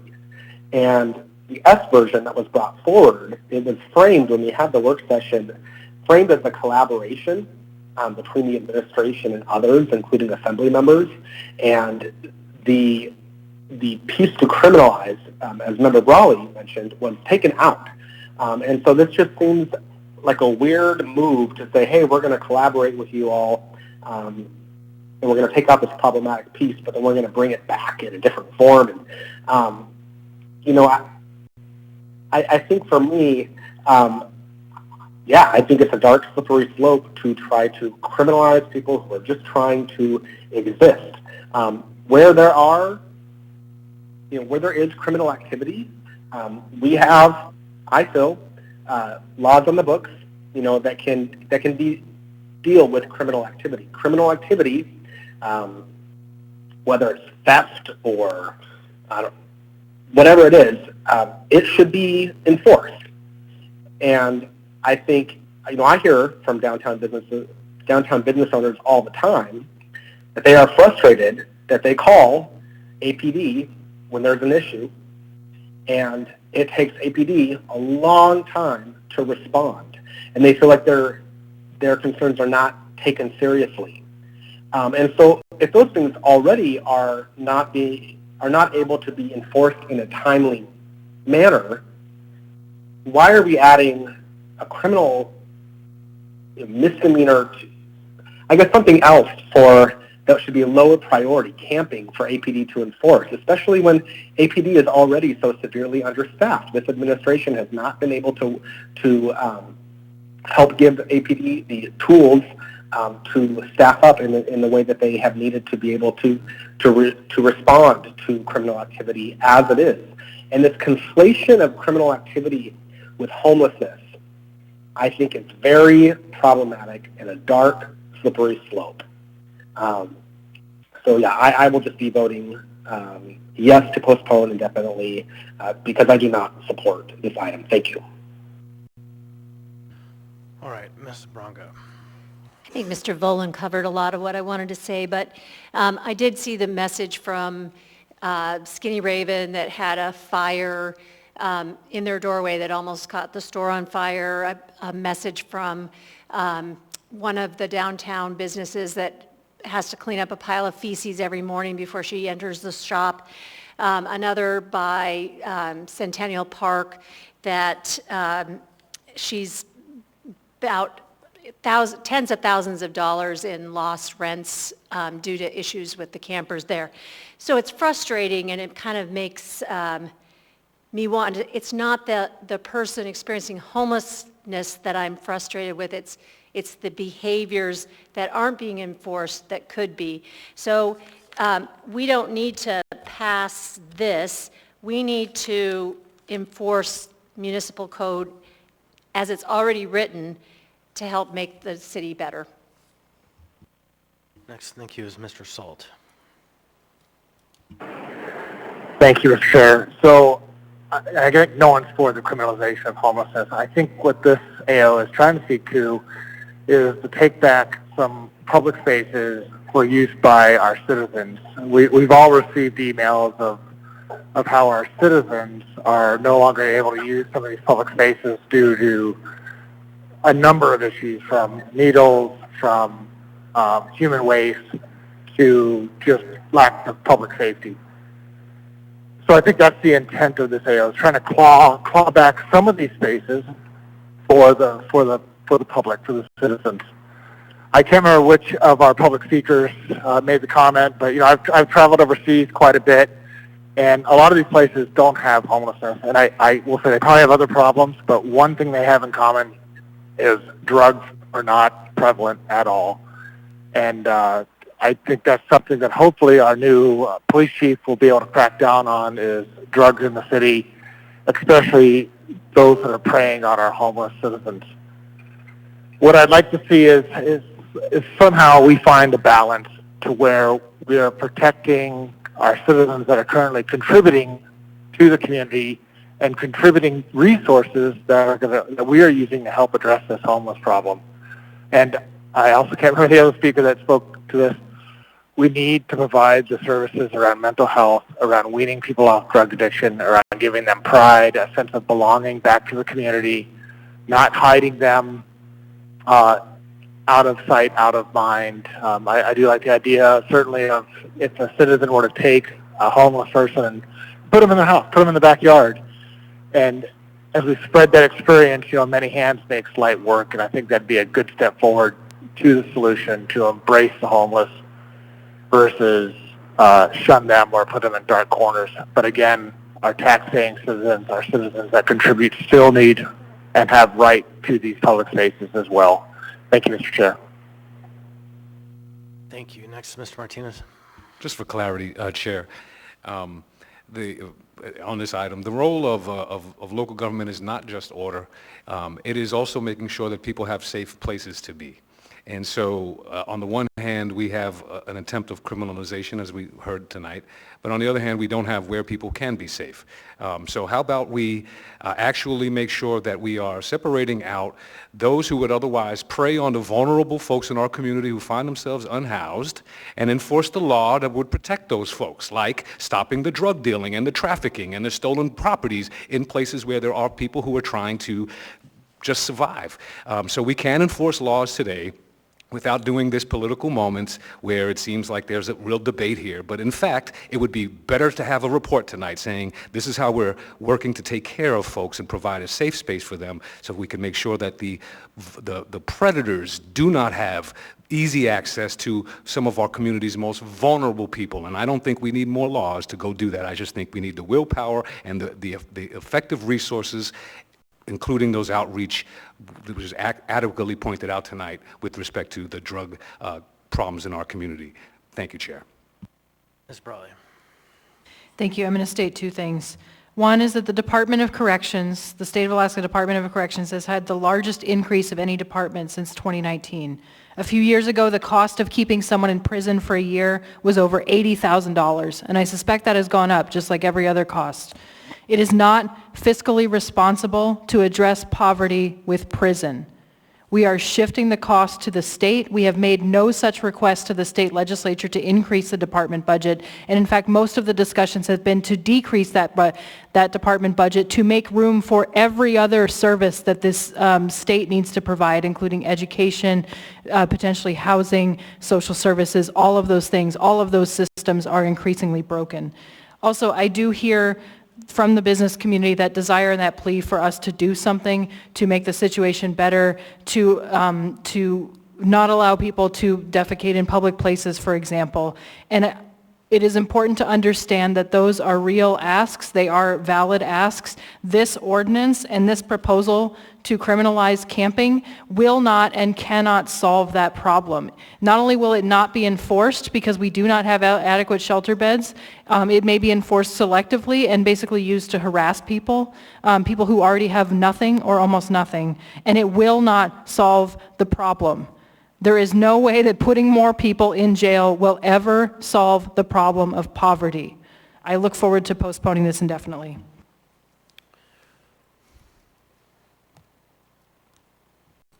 Mr. Constant.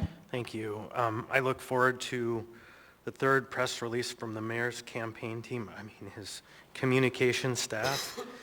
I would like to reiterate what has been said. There are many tools that the code allows today. The code is strong in a lot of these areas. What is weak is the implementation of the code. No wonder people are craving new laws when the administration fails to implement what we have on the books. And how can they? They're down 50 police officers that are sworn, plus 30 support staff in the police department. The frustration is real when people call and nothing happens. The frustration is very real. In fact, this mayor is so patronizing. He had a proposal that it would it would put 12-foot patrol officers downtown to secure the downtown. Literally a proposal to put 12-foot patrol officers downtown. Do you know how many officers we have on a patrol in any given shift? 25. So the mayor's proposal would take nearly half of the police for the entire city and have them walking around the streets to create a performance of order in the downtown, all to cover up the fact that the bleed has been happening steadily for 3 years and we don't have the staff to manage the problem that continues. We don't need this law. What we need is someone to faithfully execute the code. If there's no one else, members may proceed to vote. Motion is to postpone indefinitely. Mr. Volland? Yes. Mr. Solt? No.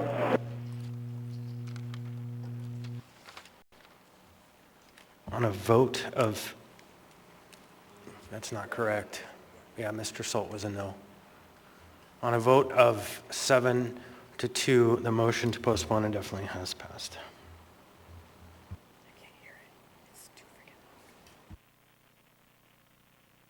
The last item on our agenda, item 5B, AO 2024-40, an ordinance amending Anchorage Municipal Code Chapter 16.120 to provide for inclusion in the municipality's emergency shelter plan for homeless persons, approved designated safe parking areas that allow the use of vehicles for temporary living quarters and related matters. Public hearing on this item is now open. Anyone wish to be heard? Anyone at all? Welcome. Please state your name, what part of town you're from. You'll have 3 minutes. My name is Michael Patterson. I live in District 5. I think I've heard several times this reference towards order, and I heard at the last meeting too.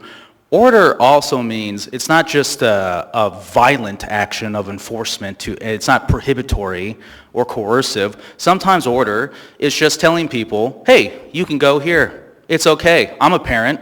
A lot of times when I want to enforce order, I don't prohibit my children from doing something. I say, yes, you can go here. That is a form of order. And so what I like about, let me back up. What I like about this is that it actually recognizes a real life situation for people. It is actually more tailored towards a specific population of folks that I think a lot of times, which I heard one of the assembly members refer to, we have to take back our city for citizens.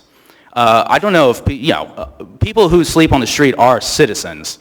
Some of them actually are part of communities that have been here for tens of thousands of years. And so this idea that with this ordinance, what I like about it is that it's humane. It actually carves out where people can stay.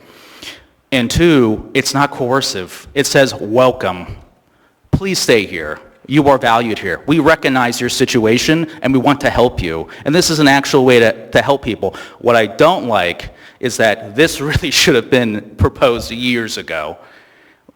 Again, there's no coherent plan, and when my time starts is from 2020, and it's just been so disappointing that we are having the same conversations. And when solutions, this is just a small step in the right direction, but it's held up as such a large victory because the conversation has been so inefficient and the solutions have been so poor that something like this is like, oh, this is amazing. This is really just one tiny small step in the right direction. And I really encourage you to approve this. But I also, again, every time I talk about this, we need a municipal housing authority. Please. It is a serious solution to this problem. And just to clarify, the crisis of homelessness is not caused by drugs, because if you want people to have safe places to go, then we need safe injection sites for people for drugs. And the real crisis is that we've commodified housing. It's the capitalist private market that's made housing a commodity. Housing is a human right. We need a housing for all solution in this city, and I think this gets us in a step in the right direction. And it's not conservative virtue signaling. It's just, yeah. All right. Welcome. Please state your name, what part of town you're from. You'll have 3 minutes. Meg Zalatel, Anchorage Coalition to Homelessness. We generally support this. Few things may want to think about for purposes of implementation. Would this be seasonal? And I know the health department has a lot of authority to kind of make some choices here, but these are things I think that are really important to think through. Seasonality. We know that having to have someone move in a vehicle as the snow flies gets a lot harder. We actually see that right now with a couple of abatements that are underway. And are any of these sites going to be time limited? If so, is there a way to ensure that any time limitations on the approvals of these sites are put up out front, right? If it's only going to be open for 30 days, 60 days, 90 days, that way people can make informed decisions. And then hopefully we can avoid some sort of an abatement type action. And then finally, and this is a really key point, do these vehicles need to remain in running repair the entire time they are in these sites or not? Because that becomes a flashpoint if we are uncertain. There are cars that people use for habitation that don't necessarily run. So again, I don't think this needs to be postponed to deal with those questions, but I think they're really good questions to refer to the health department as they consider the implementation. Thank you. All right, welcome. Please state your name, what part of town you're from. You'll have 3 minutes. Irene Quidnell, Sand Lake. The capitalists are paying for all the help for the houseless people. Thank you. Welcome back. Please state your name, what part of town you're from. You'll have 3 minutes. Hi, yes, my name is Roger Briley, and I brought up the large amount of cars at a Fairview Community Council, what Chris Constant was at. In Fairview, there is a large amount of cars parked outside of buildings that have a lot of illegal activities that go on. So I would hope that these vehicles have to be running. They have to have a viable driver's license. They have to have insurance. They have to have a license plate, just like any other citizen would have to do. And that would help clean up a lot of this stuff, because what's happening is I get stuck with the burden of these cars out on the road, and the city can't tow them off. They can't do anything. So then I, as a property owner, have to have this car towed and hauled off because the drugs and whatnot that are happening in these particular vehicles. And I just can't imagine that we're going to be able to allow these abandoned vehicles to be put onto properties for let people to live. I mean, how humane is that? And then also, did this go through the same process that you guys wanted the city to go through? Do you have a plan where the car is going to be able to go? Do they have to be licensed? I mean, all the same things that you guys are asking the mayor and the offices or all these other people trying to do for a plan, did this plan go through that? Do they have to be licensed? Do they have to be drivable? Or can someone just buy them at a junkyard, have a tow truck, tow it to one of these facilities and live in it? Because as a taxpayer and as a burden as a property owner, we get stuck with the burden of these vehicles. Thank you. Thank you. Anyone else? Anyone at all? Seeing, hearing none, public hearing on this item is now closed. What's the will of the body? Move to approve. Second? Move to approve the S version. Thank you. The S version is moved by Mr. Rivera, second by Ms. Brawley. Mr. Rivera. Thanks. I believe there are a couple of amendments, so I'll save any comments until after that.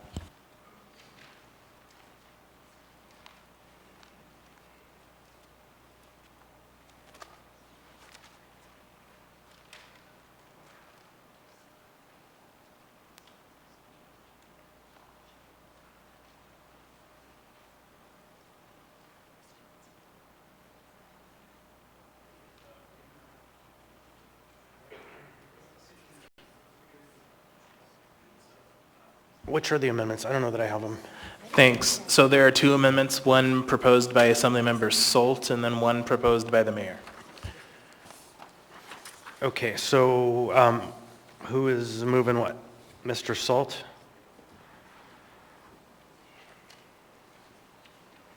Are you there? Yes, I'll move my First Amendment.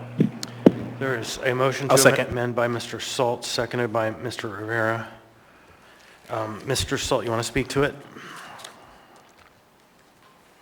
Yeah, so the goal is to try to make a few slight changes to the ordinance, try to clean things up, one of which is, I think we've spoken to, is make sure that no vehicles are towed in to the to wherever the parking area is at, like we had at the Old Alaska Native Hospital site.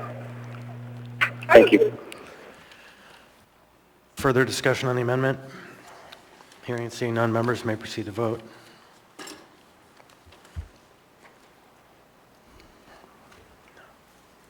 Mr. Volland? Yes. Mr. Solt? Yes.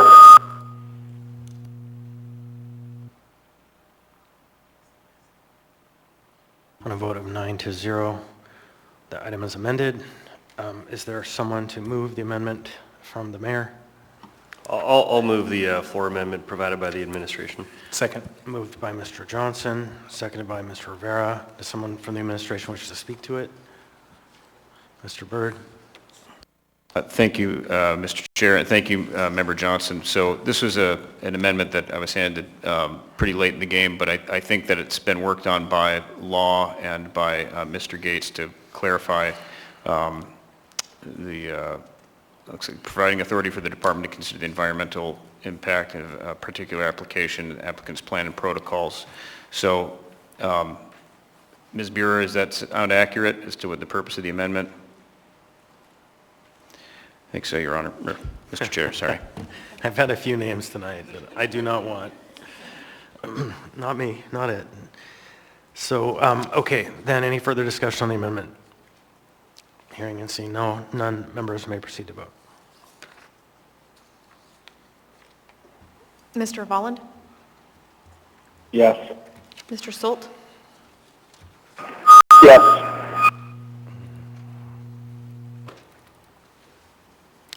On a vote of 9-0, the amendment has passed. We're back on the main motion as amended. Ms. Braga? I just wanted to say I really appreciated the collaborative nature of this. Mr. Byrd, Mr. Gates had a meeting, and Kate was there, and it just felt really good to have everybody kind of trying to clean this up so it wouldn't take forever on the floor, and needs to happen more often. Anyone else? Ms. Brawley? Yeah, thanks. I just want to say, as I'm looking through the S version, because I hear the questions about how to deal with vehicles and whether they're in good operating order, and I see on, just to state, page 3, 3B, there's a section about junk vehicles that is prohibited, and then later in the S version, there are a couple other provisions regarding how to deal with those vehicles and prohibiting non-operable motor vehicles from being towed. Anyway, so I believe those things have been addressed, but as was stated before, it all really comes down to implementation and enforcement. So I am hopeful that those provisions are used in a spirit of preventing nuisances, but also not dislodging people from where they are. Thanks. Anyone else? I'll just briefly speak to this item. Mr. Constant. Thank you. As we heard, there was broad collaboration between the branches, planning, the attorneys, they all got their heads together. I am still very uncomfortable with this ordinance. I won't oppose it. I think that what's going to be important is the plan to implement it. I do appreciate that the nuisance code section was put into it by amendment, because that will help ensure some of the environmental concerns are managed.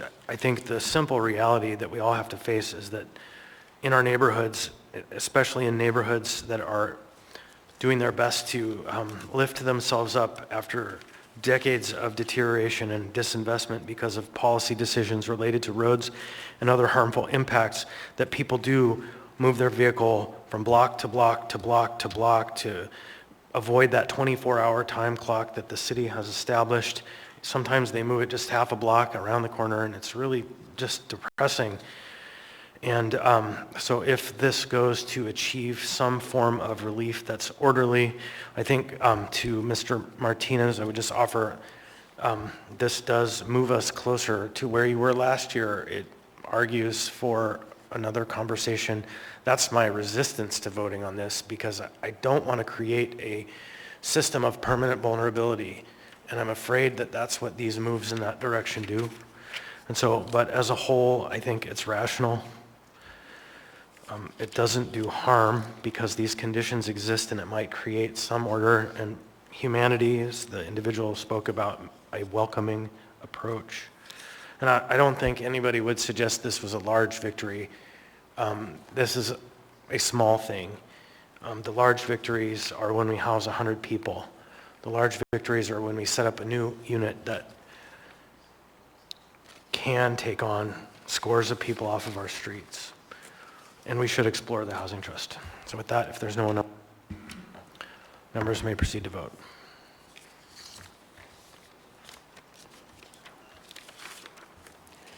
Mr. Volland? Yes. Mr. Stolt? Yes. On a vote of 8-1, AO 2024-40 as amended has passed the body. That moves us to audience participation. Welcome. Please state your name, what part of town you're from. You'll have 3 minutes. Hi, I'm now Sand Lake. Tonight it felt like a déjà vu. When you talked about the sprung structure, the same old arguments like 2 years ago came about. It's a tent. It does not meet the safety code. We don't want a 1,000-person place. It's a failed idea. And I realize that most of you were not on this assembly when that was before you, but those things were addressed at the time, 2 years ago. Why did you not read about it? You held it up because you don't have enough information. You could just go back and read about it because it was all discussed. I'm glad that for those of you who voted no on shipping the structure because it shows your true colors. You are not interested in housing the homeless. You are concerned about your political agenda, you are concerned about power, and you are concerned about money and to keep the homeless industrial complex alive. I have watched you now for almost 4 years. Unless it is your idea, you shoot anything down that's been proposed. And one of the most drastic examples is Centennial Park. In 2022, we had campers in Centennial Park. People from this dais said, this is a humanitarian crisis, and they refused to help, even though they claim the homeless are their first priority. A year later, clean slate. All of a sudden, sanctioned camps. Oh, what a wonderful idea. I mean, you can't make this stuff up. You are the ones who are wasting time. For 4 years you have sat here and you said, oh, the homeless are our highest priority. And every time there is a proposal, if it's not your idea, you knock it down. You only and only want your way. And then lastly, in terms of shipping the structure up here, regardless of what you use it for afterwards, it's $240,000. To put this into perspective, the ADN, your propaganda paper, says, this is from May 2023, over the winter from October through April, more than 2,000 individual peoples used the city's winter shelter services.